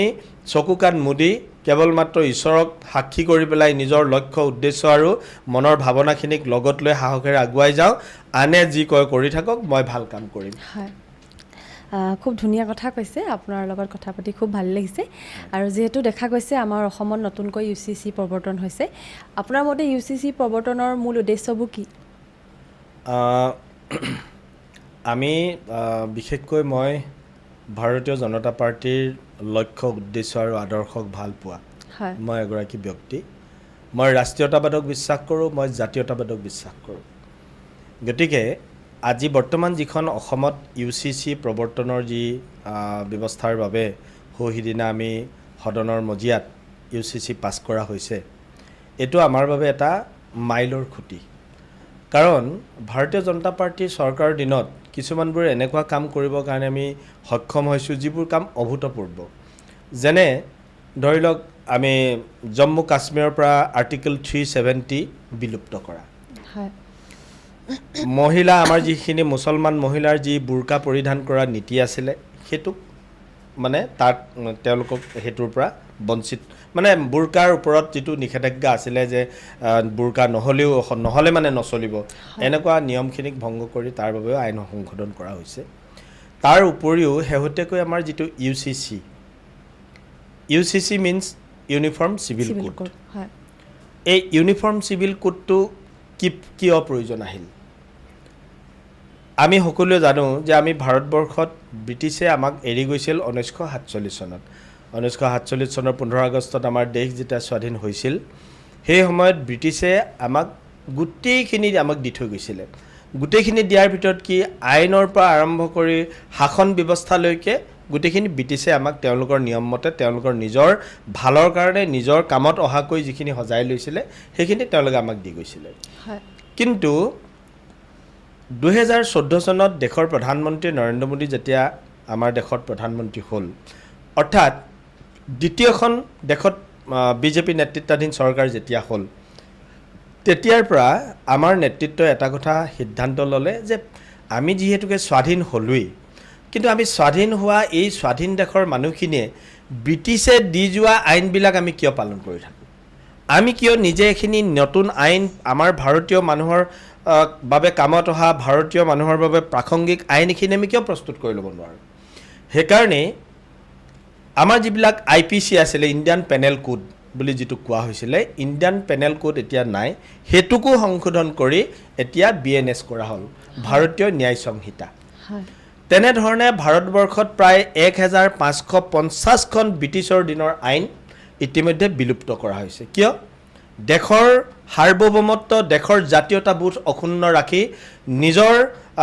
নিজৰ ওপৰত নিজে থিয় দিয়াৰ যিটো মানসিকতা নিজৰ অস্তিত্বক আমি নিজে জীয়াই ৰাখিবৰ কাৰণে কৰা যিটো প্ৰচেষ্টা তাৰ কাৰণে আমি তেনেধৰণে ব্ৰিটিছৰ দিনৰ ন্যায় আইনবিলাক মাননীয় প্ৰধানমন্ত্ৰী নৰেন্দ্ৰ মোদী ডাঙৰীয়াই চৰকাৰে স্ক্ৰেপ কৰি নতুন তাৰ ঠাইত আইন প্ৰৱৰ্তন কৰি পেলাই আমি সমাজখনত এটা নতুন বাৰ্তা দিব খুজিছোঁ যে now we are very much মানে independent we are not dependent with the British laws we are independent very much because we can do everything সেইকাৰণে আমি কি কৰিছোঁ আমাৰ ন্যায়বিলাক আমি নিজৰ মতে প্ৰৱৰ্তন কৰি ভাৰতীয় নীতিৰ আধাৰত আমি প্ৰস্তুত কৰা হৈছে তাৰ ভিতৰত অন্য এখন আইন হৈছে UCC uniform civil code uniform civil কোডৰ প্ৰাসংগিকতা আৰু প্ৰয়োজনীয়তা এতিয়া নহয় সংবিধান যেতিয়া প্ৰণয়ন কৰা হৈছিল ডক্টৰ BR আম্বেদকাৰৰ দিনত সেই কনষ্টিটিউৱেণ্ট এছেম্বলিৰ সময়ত তেতিয়া তেওঁলোকে এই কথাবিলাকৰ ওপৰত আলোচনা কৰিছিলে কিন্তু সেই সময়ত তেওঁলোকে দুটা পক্ষত বিভাজন হৈ গৈছিল এটা পক্ষই কৈছিলে যে UCC লাগে এটা পক্ষই কৈছিল UCC নালাগে সেইকাৰণে দুখণ্ডিত হৈ থকাৰ বাবে দ্বিখণ্ডিত হোৱাৰ বাবে আমি সেই সময়ত UCC প্ৰৱৰ্তন কৰিব নোৱাৰিলোঁ আৰু সংবিধানত তাক ভৰাই ল'ব নোৱাৰিলোঁ কিন্তু সংবিধানৰ 44 নম্বৰ অনুচ্ছেদত directive principles of state policies অৰ্থাৎ নিৰ্দেশাত্মক নীতি নামৰ এটা অধ্যায় তাত লিখা আছে আমি নিৰ্দেশাত্মক নীতিত ৰাষ্ট্ৰ এখনে ৰাজ্য এখনে কি ধৰণে কেনেধৰণে কাম কৰিব লাগিব তাৰ গোটেই নিৰ্দেশখিনি তাত আছে তাত স্পষ্টভাৱে উল্লেখ আছে যে প্ৰয়োজন হ'লে কোনোবা ৰাজ্যই যদি ভাবে যে আমি এই UCCখন প্ৰৱৰ্তন কৰিলে আমাৰ ৰাজ্যৰ কাৰণে ভাল ৰাইজৰ কাৰণে ভাল জনতাৰ কাৰণে ভাল সকলোৰে কাৰণে মংগল তেতিয়াহ'লে সেইখন তেওঁলোকে ইউজ কৰিব পাৰে সেইকাৰণে আমি এই UCCখন এতিয়া পাছ কৰিবৰ কাৰণে ব্যৱস্থা কৰিলোঁ ইতিমধ্যে পাছো হ'ল সদনত বহু ভোটৰ ব্যৱধানত আমি পাছ কৰিছোঁ যিহেতুকে সদনত আমাৰ 102জন বিধায়ক আমাৰেই আছে বিৰোধী দলৰ মাত্ৰ 24জন গতিকে তেওঁলোকে নোৱাৰিও জিকা হেৰি কৰিবৰ কাৰণে পৰাভূত কৰিবলৈ এতিয়া কথা হ'ল UCCখনৰ প্ৰয়োজনীয়তাটো কি মই পটভূমিটো ক'লোঁ এটা UCCখনৰ প্ৰাসংগিকতাটো ক'ব খুজিছোঁ যে UCC আমাক এইকাৰণেই লাগে UCC হোৱাৰ আগতেনো কি আছিল আজি আমি UCC হ'লোঁ UCC হোৱাৰ আগতে কি আছিল সেইটো আমি জনা দৰকাৰ UCC প্ৰৱৰ্তন কৰাৰ আগত বৰ্তমানৰ সময়লৈকে UCC এতিয়াও এক্সিকিউট কৰা নাই ৰুলবিলাক ফ্ৰেমিং হ'ব পাছে হৈছে এতিয়া ৰুল ফ্ৰেমিং হোৱাৰ পাছত এক্সিকিউট হ'ব এতিয়া কথা হ'ল যে ইয়াৰ আগত যিখন আইন চলি আছিলে আমাৰ সমাজত বিশেষকৈ চিভিল লবিলাক দুটা আধাৰত চলে হিন্দু মানুহবিলাকক হিন্দু লৰ মতে চলিব দিয়া হয় আৰু মুছলমান মানুহবিলাকক মুছলিম ল মতে চলিব দিয়া হয় মুছলিম ল মতে চলাৰ কাৰণে এটা মুছলিম পৰিয়ালে বা এজন মুছলিম ব্যক্তিয়ে ইচ্ছা কৰিলে তেওঁ বৈবাহিক সম্পৰ্কৰ কথাটোকে মই যদি কওঁ তেওঁ যদি ইচ্ছা কৰে তেওঁলোকৰ আইন মতেই এগৰাকী দুগৰাকী তিনিগৰাকী চাৰিগৰাকী পৰ্যন্ত তেওঁ বিয়া কৰিব পাৰে যিটো হিন্দু ধৰ্মত কেতিয়াও কোনোদিনে কাকো অনুমতি প্ৰদান নকৰে হিন্দু ধৰ্মৰ অনুমতিটো কি যে এজন মানুহে এগৰাকী মহিলাকেই বিয়া কৰিব আৰু যদি তেওঁ কেনেবাকৈ দ্বিতীয়গৰাকী বিয়া কৰে এগৰাকীক মৰিয়াই কিলাই খেদি দিব নোৱাৰিব এওক বৈধভাৱে প্ৰথমগৰাকী পৰিবাৰক বৈধভাৱে তেওঁ গৈ ডাইভোৰ্চ দিব লাগিব ডাইভোৰ্চ দিয়াৰ পাছত তেওঁ ন্যায়সংগতভাৱে তেওঁক বিদায় দিয়াৰ পাছতহে তেওঁ অন্য এগৰাকী বিবাহৰ কথা ভাবিব পাৰিব মহিলাগৰাকীয়েও ভাবিব পাৰিব ইচ্ছা কৰিলে পুৰুষজনেও ভাবিব পাৰিব সেইটো হৈছে আমাৰ হিন্দু নীতি তো সেইকাৰণে আমাৰ মানুহবিলাকে স্বাভাৱিকভাৱে এগৰাকীৰ পৰা দুগৰাকী বিয়া কৰাৰ কথাটো ভাবিব নোৱাৰে কিন্তু ইছলাম ধৰ্মীয় মানুহবিলাকে যিহেতুকে তেওঁলোকে মুছলিম ল মতে চলে তেওঁলোকৰ শৰীয়তৰ মতে চলে মানে হজৰত মহম্মদে দিয়া বাণীৰ আধাৰত নিৰ্মাণ কৰা আইনখনে হৈছে শৰীয়তৰ মতে যিহেতুকে তেওঁলোকে চলে সেই শৰীয়তৰ মতে চলাৰ কাৰণে তেওঁলোকে চাৰিগৰাকী বিয়া কৰাৰ অনুমতি আছে এতিয়া যদি আমি স্বাভাৱিকভাৱে যদি চাওঁ যে এই বিয়া বাৰু মানে কৰাৰ পাছত মানুহৰ কি হয় পৰিয়ালৰ বংশবৃদ্ধি হয় পৰিয়ালৰ বংশবৃদ্ধি হোৱাৰ লগে লগে এতিয়া যদি আমি স্বাভাৱিকভাৱে যদি চাওঁ যে এগৰাকী মহিলাৰ পৰা যদি এটা সন্তান জন্ম হোৱা বুলি আমি ধৰোঁ তেতিয়াহ'লে চাৰিগৰাকীত দেখোন চাৰিটা সন্তান আৰু চাৰিগৰাকী মহিলাত যদি দুটাকৈ সন্তান জন্ম হোৱা বুলি ধৰি লওঁ তেতিয়াহ'লে দেখোন একেটা পৰিয়ালতে 8টা কেনেবাকৈ যদি 3টাকৈ জন্ম হ'ল তেতিয়াহ'লে দেখোন একেটা পৰিয়ালতে 12টা অন্য হাতেদি আমাৰ হিন্দু পৰিয়াল এটাত কিমান হ'ল এগৰাকী মহিলাক খুব বেছি এটাৰ পৰা দুটা তাতকৈ আজিকালিতো আমাৰ জন্মৰ সংখ্যাটো হাৰো কমি গ'ল এতিয়া এই কথাটোৱে এই আইনৰ মানে দুটা ভাগ হৈ থকাৰ কাৰণে আমাৰ কি হ'ব মুছলমান সম্প্ৰদায়ৰ মানুহৰ জনসংখ্যা স্বাভাৱিকভাৱে বৃদ্ধি হৈ গৈছে আৰু এই অস্বাভাৱিকভাৱে জনসংখ্যাৰ বৃদ্ধিটোৱে আমাৰ গৰিষ্ঠ সংখ্যক হিন্দু মানুহখিনিক অনাগত ভৱিষ্যতত বিপদত পেলাব নে নেপেলাব বিপদত পেলাব সেইকাৰণে আমি সিদ্ধান্ত লৈছোঁ যে এইটো এটাহে কাৰণ দি এইটো একমাত্ৰ কাৰণ নহয় এইটো এটা কাৰণ যে মুছলিমসকলক আমি অত্যাধিক বিয়া কৰোৱাৰ পৰা বাৰণ কৰিব খুজিছোঁ হিন্দুসকলেতো বাৰণ কৰিবই লাগিব তেওঁলোকেও নোৱাৰে কৰিবলৈ আৰু মুছলমানসকলেও নোৱাৰিব যিটো আজিলৈকে পাৰি আছিলে 2 নম্বৰ কাৰণ হ'ল UCCৰ যোগেদি যদি আমি UCC অসমত প্ৰৱৰ্তন হয় UCC হোৱাৰ লগে লগে এগৰাকী কন্যা সন্তানেও পিতৃ মাতৃৰ সম্পত্তিৰ অধিকাৰ হ'ব পাৰে এতিয়া ধৰক ঘৰখনত দুজন ককাই ভাই এজনী ছোৱালী একেহাল মাতৃ পিতৃৰ সন্তান ককায়েক আৰু ভায়েকে দুইজনে দেউতাকৰ 50 বিঘা 60 বিঘা 40 বিঘা 20 বিঘা 10 বিঘা যিকোনো সম্পত্তিৰ গৰাকী তেওঁ হৈ যায় কিন্তু ছোৱালীজনীক বিয়া দি দিয়াৰ লগে লগে বা ছোৱালীগৰাকীয়ে কেতিয়াবা নিজৰ পচন্দটো গুচি যায় যোৱাৰ পাছত কি হয় কোনোবা ভাল মানুহৰ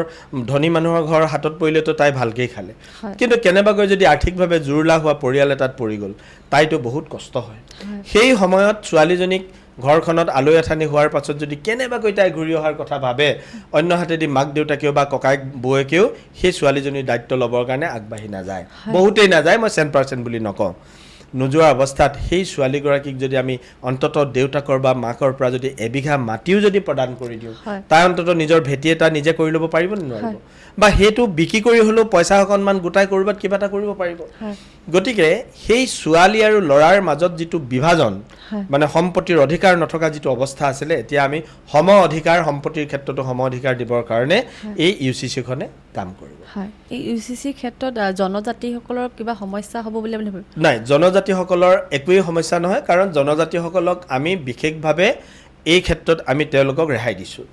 কাৰণ জনজাতিসকলক এই কাৰণে আমি বিশেষভাৱে ৰেহাই দিছোঁ জনজাতিসকল তেওঁলোক এই দেশখনৰ বা এই ৰাজ্যখনৰ ভূমিপুত্ৰ তেওঁলোকৰ মান সন্মান তেওঁলোকৰ যিখিনি সাংস্কৃতিক বিৰাসত বা সাংস্কৃতিক যিখিনি ঐতিহ্য এই ঐতিহ্যত আমি আঘাত সনাটো উচিত নহয় কাৰণ তেওঁলোকৰ সংস্কৃতিত যেতিয়া আমি আঘাত হানিম অসমীয়া সমাজখনৰ মূল কাঠামোটো খণ্ডিত হৈ যাব সেইকাৰণে তেওঁলোকৰ কোনো সভ্যতা সংস্কৃতিত আঘাত নিদিয়াকৈ তেওঁলোকৰ ক্ষেত্ৰত আনকি আমি বিবাহৰ ক্ষেত্ৰতো তেওঁলোকক আমি মানে বাৰণ কৰা হোৱা নাই এইকাৰণে কৰা হোৱা নাই আমি এতিয়া অসমত যদি জনগাঁথনিটোক অধ্যয়ন কৰোঁ আমি গম পাম যে অসমত এনেকুৱা বহুত জনগোষ্ঠী আছে যাৰ জনসংখ্যা 20ৰ পৰা 30,000 মাত্ৰ আৰু এটা সময়ত যদি আমি সেই মানুহখিনিক জনসংখ্যা বহুৱাৰ কিবা ব্যৱস্থাত তেওঁলোক নাথাকে তেতিয়াহ'লে কি হ'ব এটা সময়ত গৈ তেওঁলোকে এটা এক্সটিংক্ট পৰ্যায়লৈ গুচি যাব মানে বিপন্নপ্ৰায় জাতিলৈ গুচি যাবগৈ আৰু তেনেধৰণে অসমত ভাৰতবৰ্ষত নহয় পৃথিৱীত এতিয়া বহুত মানৱ প্ৰজাতি ইতিমধ্যে নাইকিয়া হৈ গৈছে গতিকে তেনেকুৱা অৱস্থাত আমি কি কৰিব খুজিছোঁ যে আমাৰ অসমত থকা জনজাতীয় লোকসকল যাতে সংখ্যা লঘুত পৰিণত হৈ এদিন আমাৰ মাজতেই যাতে হেৰাই গুচি নাযায়, তাৰ কাৰণে তেওঁলোকক এই কঠোৰ আইনটো আমি দিয়া নাই। তাৰ বিপৰীতে আমি গৰিষ্ঠ সংখ্যক হিন্দুসকলে লৈছোঁ, খ্ৰীষ্টিয়ানসকলে লৈছোঁ, মুছলমানসকলে ল'ব লাগিব, শিখ, জৈন, বুদ্ধিষ্ট বাকী সকলোৱে ল'ব লাগিব, কিন্তু জনজাতীয় লোকসকলক আমি UCC ক্ষেত্ৰত দূৰত ৰাখিছে। আৰু UCC ক্ষেত্ৰত চৰ্চিত আৰু এটা বিষয় হৈছে লিভিং ৰিলেশ্যনশ্বিপ, যিটো আপোনাৰ বৰ্তমান দেখা গৈছে, সেইটোৰ ওপৰত আপুনি কি বুলি ক'ব? এইটো এটা বৰ্তমানৰ এটা খুব চৰ্চিত বিষয়, লিভিং ইন ৰিলেশ্যন। এই কথাটো হৈছে কি, আমি মানৱ অধিকাৰ, এই আইনখনে বহুতে ক'ব গৈ আছে যে এইবিলাকৰ যোগেদি আপোনালোকে মানৱ অধিকাৰ খৰ্ব কৰিব গৈছে বুলি আমাক ইতিমধ্যে সমালোচনা কৰিছোঁ। মই ফেচবুকত দেখিছোঁ কোনোবাই বেলেগ বেলেগ ধৰণে উক্তি দিছে। মানৱ অধিকাৰ খৰ্ব কৰিবৰ কাৰণে আমি এই কামটো কৰিব যোৱা নাই। লিভিং ইন ৰিলেশ্যনত আমি এটা মাত্ৰ কৰিব গৈ আছোঁ, লিভিং ইন ৰিলেশ্যনত মানুহ থাকক, আৰু যিসকল মানুহ থাকে সেইখিনি পৈণত বয়সৰ মানুহ, তেওঁলোকে থাকক, কিন্তু তেওঁলোকক আমি কৈছোঁ যে তোমালোকে কোনো আইন আদালতৰ আওতাৰ ভিতৰত নোহোৱাকৈ নহয়। তুমি যে এগৰাকী বন্ধু আৰু এগৰাকী বান্ধৱী দুয়োজনে যে লিভিং ইন ৰিলেশ্যনত আছে, হয়তো ভৱিষ্যতে তেওঁলোকৰ মাজত বিবাহ কাৰ্য সমাপন হ'বও পাৰে, তেওঁলোকৰ মাজত বিবাহ কাৰ্য সমাপন নহ'বও পাৰে। তো যদিহে বিবাহ কাৰ্য সমাপন হৈ গ'ল তেতিয়াহ'লে আমাৰ ক'ব লগা একো নাই, চি ইজ ইন ছেফ। কিন্তু যদি বিবাহ কাৰ্য সমাপন নহয়, তেনে অৱস্থাত কেনেবাকৈ যদি লিভিং ইন ৰিলেশ্যনত থকা অৱস্থাত যদি সেই ছোৱালীগৰাকীয়ে মাতৃত্ব লাভ কৰে, তেতিয়া সেই মাতৃত্বৰ বোজা কোনে বহন কৰিব? সেই সন্তানৰ গৰাকী কোন হ'ব? সেই যিজন বন্ধুৱে তেওঁক মানে লিভিং ইন ৰিলেশ্যনত ৰাখিলে, এবছৰ, 2 বছৰ, 10 বছৰ, 5 বছৰ, সেই সন্তানৰ গৰাকী তেওঁ পিতৃত্বৰ দায়িত্ব ল'ব নে নল'ব, এই কথাবিলাক আছে। আমি সেইকাৰণে বহুত ছোৱালীক দেখিছোঁ যে তেওঁলোকে লিভিং ইন ৰিলেশ্যনত থকাৰ পাছত যেতিয়া বন্ধুজনে হঠাৎ প্ৰথমতে চাকৰি বাকৰি নাছিল, দুয়োটাই পঢ়া শুনা কৰি আছিলে, হঠাৎ ল'ৰাজনে চাকৰি পাই গ'ল। চাকৰি পোৱাৰ পাছত ই দেখিলে যে মই দেখোন মোৰ লগতে চাকৰি কৰা ছোৱালী এজনীৰ লগত মোৰ ভাল পৰিচয়, মানে এটা ভাল চিনাকি মোৰ হৈ গ'ল, আত্মীয়তা মোৰ গঢ়ি উঠিলে। সি লাহে লাহে ভাবিলে যে মই ইমান 10 বছৰ থাকিলোঁ ছোৱালীজনীৰ লগত, এই আৰু মই বাদ দিলোঁ, যিহেতুকে মোৰ কোনো লিখিত কোনো চুক্তিয়ে নাই, জাষ্ট মৌখিকভাৱে দুয়োজনে ইজনৰ সিজনক আত্মবিশ্বাসতহে আছিলোঁ। গতিকে তেতিয়া কি হ'ব পাৰে যে ল'ৰাজনে সেই ছোৱালীজনীৰ প্ৰতি আকৃষ্ট হৈ চাকৰি কৰা ছোৱালী এজনী বা এই ছোৱালীজনীতকৈ অলপ বেছি ধুনীয়া বা বেছি লাৱনী ছোৱালী এজনীৰ ওচৰত পৰি পেলাই তাই তালৈ গুচি যাবগৈ পাৰে। তেতিয়া এই ছোৱালীজনী কোনে দায়িত্ব ল'ব? তাই অৱশেষত গৈ পেলাই জীৱনৰ আধা বয়স যেতিয়া পাৰ হৈ যাবগৈ, তাই তেতিয়া কি হ'ব? হতাশাত ভুগিব নে নুভুগিব? হতাশাত ভুগিব। তাৰ দায়িত্ব ল'বলৈ কোনো মানুহ নোলাব, তাইক সুখৰ দিনত দুখৰ দিনত মাত এষাৰ দিবলৈ কোনো মানুহ নাথাকিব। যদিহে সেই ল'ৰাটোৰ লগত যদি আমি ৰেজিষ্ট্ৰেশ্যন কৰি দিওঁ যে এই ল'ৰাজন আৰু ছোৱালীজনে বৰ্তমান বিয়া হোৱা নাই, কিন্তু তেওঁলোকে আমি দুয়োজনে লিভিং ইন ৰিলেশ্যনত থাকি আমি গুৱাহাটী বা দিল্লী বা বম্বেত বা কলকাতাত বা ক'ৰবাত আমি আছোঁ বা থাকিম, এইবুলি দুয়োজনে চুক্তিবদ্ধ যেতিয়া হৈ কাম কৰিব, সেই ছোৱালীগৰাকী ভালৰ সময়তো তেওঁ থাকিব লাগিব আৰু বেয়াৰ সময়তো ল'ৰাজন থাকিব লাগিব। সেইকাৰণে UCCৰ যোগেদিতো আমি একেবাৰে বাইণ্ডিং কৰিব খুজিছোঁ যে তুমি কেতিয়াও কোনো ছোৱালীৰ লগত লিভিং ইন ৰিলেশ্যনত থাকি তাইক অকলশৰীয়াকৈ জীৱনৰ বাটত এৰি দিব নোৱাৰিবা। তুমি যিকোনো প্ৰকাৰে সহযোগিতা আৰু সহচৰ হিচাপে থাকি তেওঁক বৰঞ্চ লগত সহযোগহে কৰিব লাগিব, তুমি অকলশৰীয়া কৰিব নোৱাৰিবা। এইটো হৈছে UCCৰ এটা প্ৰধান মানে দৰকাৰী। হয়, খুব ধুনীয়া কথাই কৈছে, কথাখিনি শিকি ভাল লাগিছে। আৰু যিহেতু মানে যিটো কথা কৈছে এই ক্ষেত্ৰত আমি দেখা পাইছোঁ আৰক্ষীসকলক এটা পাৰ্মিশ্যন দিয়া হৈছে, তেওঁলোকে বেডৰুমলৈও যাব পাৰিব। এতিয়া ধৰি লওক আমাৰ আৰ্টিকল 21ৰ মতে আমাৰ ব্যক্তিগত স্বাধীনতা আৰু আমাৰ গোপনীয় অধিকাৰ সুৰক্ষিত কৰা হয় বুলি আমি গম পাওঁ। সেই ক্ষেত্ৰত দেখা গৈছে প্ৰাপ্তবয়স্ক দুজন ব্যক্তিৰ ব্যক্তিগত সময়ত যদি তৃতীয়জনে আহি পেলাই হস্তক্ষেপ কৰে, তো সেইটো ব্যক্তিগত বা আপোনাৰ যি অধিকাৰ হয় তাত আপোনাৰ কিবা ক্ষতি কৰা হ'ব বুলি আপুনি ভাবে নেকি? নিশ্চিতভাৱে সেইটো কাৰণেই মানৱ অধিকাৰৰ কথাটো আহিছে। হয়, তো মানৱ অধিকাৰটো আমি বাৰে বাৰে কৈছোঁ যে মানৱ অধিকাৰ খৰ্ব কৰাটো আমাৰ কাম নহয়। হয়, মই সুৰক্ষিত হৈ জীয়াই থকাটোতো, এগৰাকী মহিলাই সুৰক্ষিত হৈ জীয়াই থকাটোও জানো মানৱ অধিকাৰ নহয়? কাৰোবাৰ ওচৰত লাঞ্ছিত বঞ্চিত প্ৰবঞ্চিত হোৱাটোতো মানৱ অধিকাৰ হ'ব নোৱাৰে। গতিকে যিজন মানুহক মই আজি আপোন বুলি লৈ একেলগে বাস কৰি আছোঁ, সেই মানুহজনে যদি কাইলৈ মোক লাঠ মাৰি পেলাই এৰি থৈ তেওঁ অন্যৰ লগত গৰাকী হয়, তেতিয়াহ'লে মোৰ মানৱ অধিকাৰটো ক'ত থাকে? গতিকে এই যিটো আৰক্ষীয়ে গৈ পেলাই বেডৰুমত গৈ প্ৰৱেশ কৰিব বুলি যিটো কোৱা হৈছে, সেইটো কেৱল মাইনৰৰ ক্ষেত্ৰতহে কোৱা হৈছে। মানে নহয় যিসকল আমাৰ মানে যিসকল বয়োজ্যেষ্ঠ লোক হয়। মানে অভাৰ এজ হয় 18ৰ ওপৰত যিখিনি মানুহ আছে ইয়াত 18 বুলি কোৱা নাই 21 ইয়াৰ্ছ বুলি কৈছে হয়। লিভিং ইন ৰিলেশ্যনৰ বয়সটো দিছে 21 ইয়াৰ্ছ গতিকে 21 ইয়াৰ্ছ ওপৰত যদি কোনোবা যুৱক যুৱতী তেনেধৰণে কোনোবা ৰুমত তেওঁলোকে লিভিং ইন ৰিলেশ্যনত বাস কৰিছে তেতিয়াহ'লে তেওঁলোকৰ ওচৰলৈ এতিয়াৰ পৰা আৰক্ষী যাব হয় কাৰণ কিয় যাব আমি কৈছোঁ যে তোমালোকে লিভিং ইন ৰিলেশ্যনত নাথাকাকৈ নাথাকিবা থাকা তোমালোকক আমি বাৰণ কৰা নাই হয়। কিন্তু তুমি সেই ছোৱালীজনীৰ প্ৰতি দায়বদ্ধতা প্ৰদৰ্শন কৰিব লাগিব হয় কাৰণ ছোৱালীজনীক মই কাইলৈ দৰকাৰ হ'লে 2 বছৰৰ পাছত তাইক এৰি দিম সেইকাৰণে এইকেইদিন মই তাইৰ লগত থাকিম এইটোতো হ'ব নোৱাৰিব গতিকে আমি ছোৱালী বা ল'ৰাটোক বিপদত পেলোৱাৰ বিপৰীতে বিশেষকৈ কন্যা সন্তানগৰাকী যাতে কোনো শোষণৰ বলি হ'ব নালাগে হয়। তাৰ কাৰণে আমি ব্যৱস্থা কৰিছোঁ গতিকে যিসকল মানে পৈণত যুৱক বয়সৰ যুৱক যুৱতীয়ে ৰেজিষ্ট্ৰেশ্যন কৰি লিভিং ইন ৰিলেশ্যনত থাকিব তেওঁলোকৰ ভিতৰলৈ যোৱাৰ কোনো যুক্তি নাথাকে তেওঁলোকক পুলিচে বৈধতাৰে তেওঁলোকক থাকিবলৈ দিব কিন্তু যদি মাইনৰ ল'ৰা ছোৱালী এহাল বিল' 18 ইয়াৰ্ছৰ বিল' 21 ইয়াত 21টো আমাৰ বাৰ লাইন 21ৰ তলৰ যদি কোনোবা ল'ৰা ছোৱালীয়ে গৈ পেলাই যদি ক'ৰবাত লিভিং ইন ৰিলেশ্যনত থকা কথা গম পায় তেতিয়াহ'লে তাত কিন্তু পুলিচ নোসোমায় হয় তাত কোন সোমাব তেওঁলোকৰ মাতৃ আৰু পিতৃ যাব তেওঁলোকৰ মাতৃ পিতৃক খবৰ দিব মাতৃ পিতৃক খবৰ দি তেওঁলোকক ভিতৰলৈ পঠিয়াব পুলিচ থাকিব বাহিৰত আৰু মাতৃ পিতৃয়ে গৈ যেতিয়া খবৰ কৰি তেওঁলোকক কথাখিনি বুজিলে সুধিলে চব যেতিয়া কথা বতৰা পাতিলে তাৰ পাছত পুলিচে কি ব্যৱস্থা কৰিব লাগে মাক দেউতাকে যেনেকৈ ক'ব তেনেধৰণে তেওঁলোকক আগবঢ়াই দিব যদি মাকে কয় বোলে ল'ৰা ছোৱালীয়ে সন্মত হ'ল বোলে নাই ল'ৰা ঘৰলৈ যাবগৈ ছোৱালী ঘৰলৈ যাবগৈ যি হ'ল এতিয়া আৰু আমাৰ দুইটাৰ মাজত ৰিলেশ্যন নাথাকে আমি এতিয়া ইহঁতক ছেপাৰেট কৰি দিছোঁ তো ৱেল এণ্ড গুড সেই কথা সিমানতে সামৰণি কিন্তু যদি সেই ল'ৰা ছোৱালীহাল যদি পৈণত বয়সৰ হয় তেতিয়াহ'লে তেওঁলোকৰ ওচৰলৈ পুলিচ যাব কাৰণ আমি অলৰেডি এখন আইন প্ৰণয়ন কৰিছোঁ হয় তো আইন মানি চলাটোতো আমাৰ দেশৰ নাগৰিকৰ কৰ্তব্য আমি স্বাধীনতা লাগে বাট স্বাধীনতাটো অবাধ স্বাধীনতা হ'ব নোৱাৰে লিবাৰ্টিটো যিটো স্বাধীনতা liberty is not a personal affair but A social contact হয় লিবাৰ্টি স্বাধীনতা কেতিয়াও পাৰ্চনেল এফেয়াৰ কেতিয়াও হ'ব নোৱাৰে ইটছ এ ছ'চিয়েল কণ্টেক্ট এটা সামাজিক চুক্তি মই লিবাৰ্টি অৰ্থাৎ স্বাধীনতা মই যেতিয়া ক'ৰবাত পালন কৰিম বা মই স্বাধীনতা যেতিয়া মই নিজে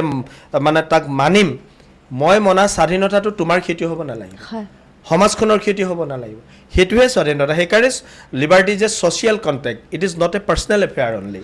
সেইকাৰণে আমি স্বাধীনতা তেনেধৰণে মানিব লাগিব যাতে দেশৰ আইন কানুনো বাচি থাকে আৰু সমাজখনো বাচি থাকে ধুনীয়া কথা কৈছে আৰু আশা কৰোঁ আমাৰ ৰাইজে UCC ওপৰত যদি কিবা আছিলে আজি ভালকৈ কথা কিছুমান শিকিলে বুলি গম পাইছোঁ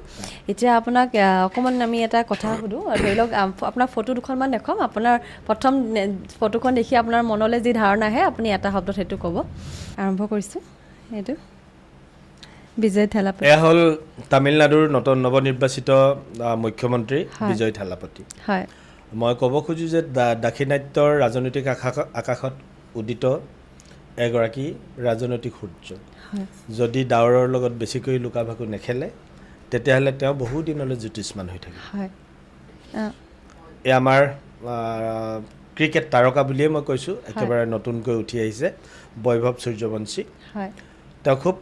ভাল খেলিছে এইবাৰ IPLত যথেষ্ট সুনাম কঢ়িয়াবৰ কাৰণে সক্ষম হৈছে হয়। মই তেওঁৰ ভৱিষ্যত উজ্জ্বল কামনা কৰিছোঁ হয় এয়া হ'ল মোৰ ৰাজনৈতিক প্ৰতিদ্বন্দ্বী বিগত নিৰ্বাচনৰ লুৰিণজ্যোতি গগৈ ডাঙৰীয়া তেওঁৰ এগৰাকী সমাজৰ বাবে কিবা কৰিব খোজা ব্যক্তি অনাগত দিনত তেওঁৰ মই ভৱিষ্যত উজ্জ্বল কামনা কৰিছোঁ হয় এয়া হ'লতো মোৰ গুৰু আপোনাৰ ডক্টৰ হিমন্ত বিশ্ব শৰ্মা ডাঙৰীয়া হয়। যিগৰাকী ব্যক্তিৰ নেতৃত্বত অসমে নতুনকৈ প্ৰাণ পাই উঠিছে যিগৰাকী ব্যক্তিৰ নেতৃত্বত শদিয়াৰ পৰা ধুবুৰীলৈকৈ পাহাৰ পৰ্বত ভৈয়াম একাকাৰ কৰি অসমীয়া জাতিটোক জাতি মাটি ভেটি খিলঞ্জীয়াক সত্তাটোক শক্তিশালী ৰূপত নিৰ্মাণ কৰিবৰ কাৰণে প্ৰয়াস কৰা এগৰাকী নতুন অসমৰ খনিকৰ হয় ডক্টৰ হিমন্ত বিশ্ব শৰ্মা হয় আৰু ইয়াতে জুবিন দা আমাৰ প্ৰিয় শিল্পী প্ৰাণৰ শিল্পী যিগৰাকী ব্যক্তিক লৈ আমি অসমীয়া মানুহে যোৱা প্ৰায় এটা বছৰ হয় উজাগৰে থকাৰ দৰে এটা অৱস্থা হৈছিল গতিকে এয়া প্ৰাণৰ শিল্পী জুবিন দা তেখেতৰ অমৰত্ব মই কামনা কৰিছোঁ হয় ভাল লাগিলে আপোনাৰ লগত এইখিনি কথা পাতি আৰু এটা মোৰ ব্যক্তিগতভাৱে মই আপোনাক এটা কুৱেশ্যন সোধোঁ ধৰি লওক আপোনাৰ যি ৰাজনৈতিক ক্ষেত্ৰখনত আমি যেতিয়াই ভৰি দিওঁ এবাৰ খোজ দিয়াৰ পাছত ৰাইজৰ বহুতখিনি সমালোচনাৰ বা ভাল বেয়াৰ আমি সমালোচনাৰ মুখ দেখিবলৈ পোৱা যায়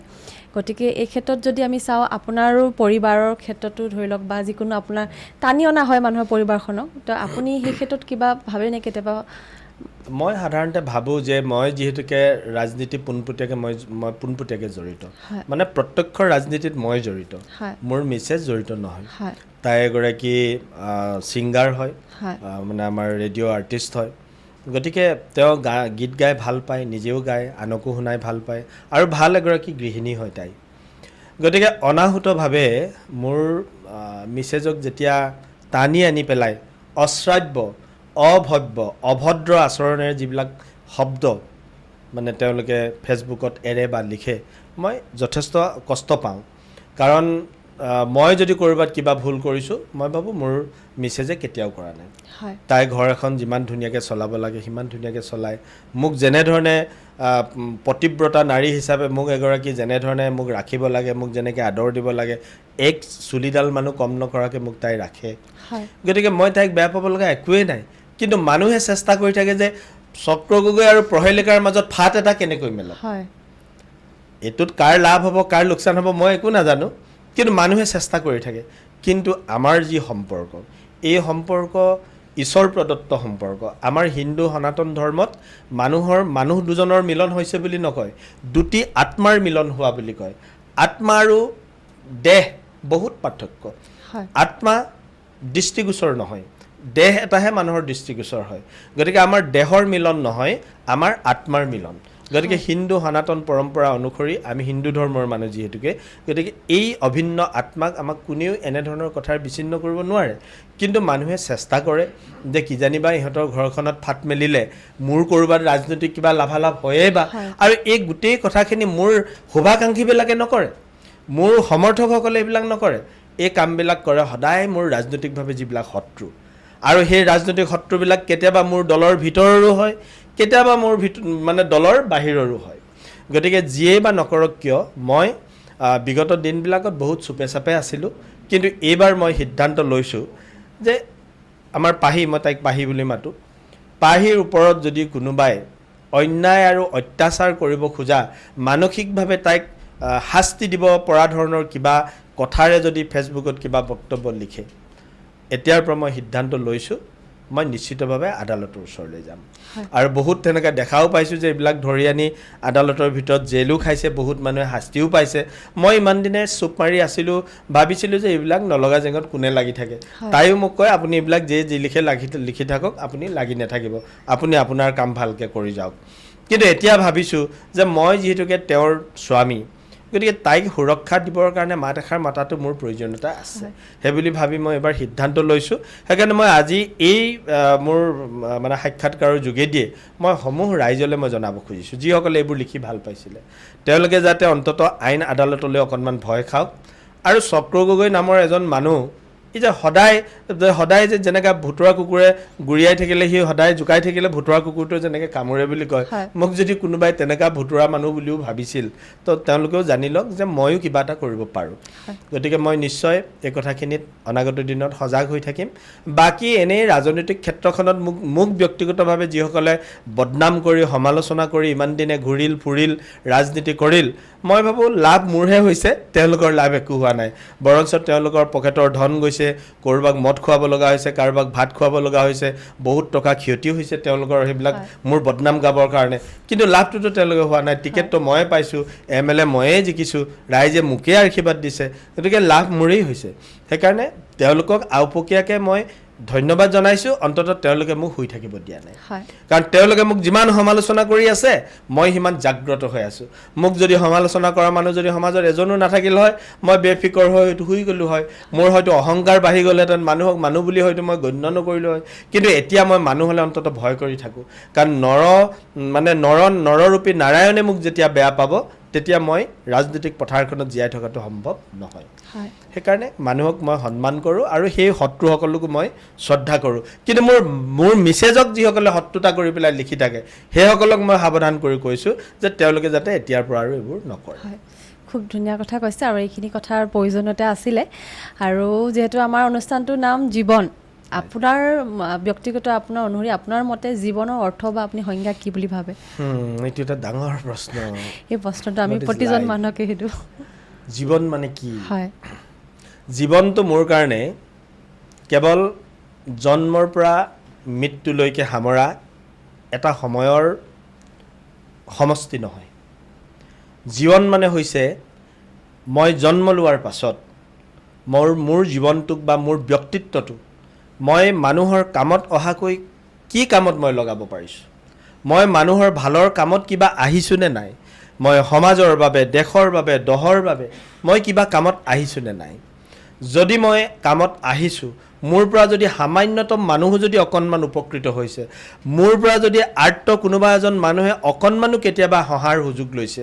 কোনোবা এজন দৰিদ্ৰতম মানুহে যদি ক'ৰবাত জীয়াই থকাৰ প্ৰেৰণা পাইছে তেতিয়াহ'লে মই সেইটোক জীৱন বুলি মই গণ্য কৰোঁ মোৰ নিজৰ সেইটো জীৱন মই জীৱনটো মোৰ ধন্য জীৱন কিন্তু যদি মোৰ জীৱনৰ পৰা মানুহৰ কাৰো লাভেই নহয় মানুহৰ কোনো কামত নাহে মোৰ ব্যক্তিত্ব মোৰ কৰ্মটোইতো জীৱন গতিকে মোৰ কৰ্মই যদি মানুহৰ কোনো কামত নাহে সমাজ আৰু দেশ দহৰ কোনো কামত নাহে তেতিয়াহ'লে সেইটো মোৰ কেতিয়াও জীৱন হ'ব নোৱাৰে গতিকে জীৱন কেৱল জন্মৰ পৰা মৃত্যুলৈকে সামৰা এটা সময়ৰ সমষ্টি নহয় জীৱন হৈছে মানুহৰ বাবে দেশ আৰু দহৰ বাবে কামত অহা এটা ব্যক্তিত্ব হ'ব লাগে য'ত সৎ গুণেৰে সমৃদ্ধ হৈ থাকে গতিকে তেনেকুৱা এটা পৰিৱেশ বা তেনেকুৱা এটা ব্যক্তিত্বকে মই জীৱন বুলি ভাবোঁ হয় আৰু যেহেতু অনুষ্ঠানটো সামৰণি মৰা সময় হৈছে আপোনাক শেষত মই সুধিব বিচাৰিছোঁ আপুনি আমাৰ যুৱ প্ৰজন্ম বা নৱ প্ৰজন্মলৈ আপুনি কিবা বাৰ্তা দিব বিচাৰিব আমাৰ অনুষ্ঠানটোৰ জৰিয়তে মই যুৱ প্ৰজন্মৰ নতুন প্ৰজন্মৰ মানুহখিনিক মই এটাই কথা ক'ব খোজোঁ যে মানুহে কেতিয়াও আমাৰ জীৱন আৰু যৌৱন এই সময়ছোৱা মানে আমি কেতিয়াও অভাৱত নষ্ট কৰিব নালাগে হয় youth is the prime time of life you don't চাই but you use your time এই যৌৱন বা জীৱন এটা অমূল্য সময় এইটো অমূল্য সময় এই সময়টোক তুমি ব্যৱহাৰ কৰিবলৈ লাজ নকৰিবা ইউ ডোণ্ট চাই বাট ইউজ ইয়ৰ টাইম তোমাৰ সময়টোক ব্যৱহাৰ কৰা সৎ কামত ব্যৱহাৰ কৰা টু মেক ইয়ৰ লাইফ ব্ৰাইটাৰ তোমাৰ জীৱন ভৱিষ্যত উজ্জ্বল কৰিবৰ কাৰণে কৰ্মঠ কৰিবৰ কাৰণে উন্নত কৰিবৰ কাৰণে প্ৰত্যেকটো সময় আমি ব্যৱহাৰ কৰিব লাগিব এই সময়ছোৱাত যদি আমি কিছুমান বিক্ষিপ্ত চিন্তা আৱেগিক চিন্তাৰে প্ৰলোভিত হৈ আৱেগিক চিন্তাৰে সন্মোহিত হৈ দুই এগৰাকী তেনেকুৱা আন্দোলনকাৰী বা আন্দোলনমুখী মানুহৰ মানে পাল্লাত পৰি পেলাই যদি আমি আমাৰ জীৱনৰ অমূল্য সময় নষ্ট কৰোঁ তেতিয়াহ'লে আমি জীৱনৰ বিয়লি বেলা হাতত লিখি থাকিব লাগিব মই জীৱনৰ মোৰ 50 বছৰ পাৰ কৰিলোঁ মই কিনো কৰিলোঁ যেতিয়া হাতত লিখিম মই এচিভমেণ্ট একোৱেই নাপাম ইফালে হিচাপ কৰিম 0 সিফালে হিচাপ কৰিম 0 সেইকাৰণে শূন্য হাতেৰে আমি ঘূৰি যাব নালাগে আমি বহুত ভগৱানে আমাক পঠাইছে কিবা কৰিবৰ কাৰণে পঠাইছে গতিকে আমি আমাৰ জীৱনটোক ভালকৈ কাম কৰিম কামত লগাম যুৱ মনৰ মানুহখিনিয়ে আমাৰ এইবিলাক গেঞ্জি এইবিলাক শব্দ ব্যৱহাৰ কৰি নিজৰ জীৱনটোক ভেলুলেছ কৰিব নালাগে জেনজি খুব মই কৈ থকা শুনো মইতো কৈছোঁ যে জেনজি শব্দটো ভাৰতত এতিয়া ফটা গেঞ্জিলৈ ৰূপান্তৰ হৈছে কাৰণ জেনজি বুলি আমাৰ ইয়াত একো তেনেকুৱা সংস্কৃতিয়ে নাই এইবিলাক হৈছে পশ্চিমীয়া সংস্কৃতি যেনেকৈ আমি ফটা গেঞ্জিটো ফাটিলে যেনেকৈ পেলাই দিওঁ এতিয়া জেনজি আমাৰ ইয়াত একো ভাৰতীয় সংস্কৃতিত জেনজিৰ একো কাম নাই যুৱ প্ৰজন্মৰ কাম আছে যুৱ প্ৰজন্মৰ বুলি ক'লে ধৰা মানে জন্ম হোৱাৰ পৰা নহয় 18 বৰ্ষৰ পৰা ধৰি লোৱা 40 ইয়াৰ্ছলৈকে এইটোক আমি যুৱ প্ৰজন্ম বুলি কওঁ গতিকে এই 18 ইয়াৰ্ছৰ পৰা বা 20 ইয়াৰ্ছৰ পৰা 40 ইয়াৰ্ছলৈকে 20টা বা 22টা বছৰ আমি একদম প্ৰাইম টাইম অফ লাইফ এই সময়ছোৱা এটা মুখ্য সময় এই সময়খিনিক কিন্তু আমি খুব সৎ ব্যৱহাৰ কৰিব লাগে এইটো মোৰ নতুন প্ৰজন্মলৈ আহ্বান আৰু জীৱনৰ অমূল্য সময় কেতিয়াও কোনো কামত নহা কামত কেতিয়াও ব্যৱহাৰ কৰিব নালাগে each and every moment of our life should be used very much wellly otherwise আমাৰ গোটেই জীৱনটো এনেই গুচি যাব সেইকাৰণে সময় বহুত precious time is very much precious সেইকাৰণে মইতো আজিকালি মোৰ এনেকুৱা হৈ যায় যে কোনোবাই যদি মোক কয় বোলে চকদা আপুনি সময় এঘণ্টা দিবনে মোক পইচা 1000 দিব কওক মই পইচা 1000কে দিবলৈ ভাল পাম কিন্তু মই এঘণ্টা সময় দিবলৈ বেয়া পাম কাৰণ সময় একদম কম সময় হাতত নাথাকে কেতিয়াবা খাবলৈ সময় নাপাওঁ কেতিয়াবা শুবলৈ সময় নাপাওঁ সেইকাৰণে মই ভাবোঁ যে মোৰ নিচিনা বা মোতকৈ সময় সদব্যৱহাৰ কৰা মানুহৰো অভাৱ নাই আজি ডক্টৰ হিমন্ত বিশ্ব শৰ্মা ডাঙৰীয়া মোদীজীৰ কথা যদি আমি চাওঁ আমিতো দেখিছোঁৱেই কেনেকৈ সময় 24 ঘণ্টাত হয়তো 18 ঘণ্টা বা 20 ঘণ্টাই তেওঁলোকে কাম কৰি থাকে গতিকে মই সিমানখিনি হ'ব পৰা নাই কিন্তু মই চেষ্টা কৰি আছোঁ যাতে এতিয়া আৰু যিমান সময় অপচয় হৈ গ'ল এতিয়া আৰু মই এটা ভাল জেগাত আছোঁ গতিকে এই জেগাখনত থাকি মই যাতে সময়খিনি অপব্যৱহাৰ নকৰোঁ তাৰ কাৰণে ময়ো সংকল্প লৈছোঁ আৰু আমাৰ যুৱ প্ৰজন্মৰ বন্ধু বান্ধৱী নতুন সমাজখনলৈ মই অন্তৰৰ পৰা আহ্বান জনাইছোঁ ধন্যবাদ আপোনাৰ লগত কথা পাতি আজি খুবেই ভাল লাগিলে আপোনাক লগে পাই থাকিম আৰু ওচৰতে আমাৰ সমষ্টিৰে আপুনি বিধায়ক কিবা দৰকাৰ হ'লেও যাম আপোনাক আকৌ লগ পোৱাৰ আমি কামনা ৰাখিলোঁ আমাৰ অনুষ্ঠানটোলৈ অহাৰ বাবে ধন্যবাদ জনাইছোঁ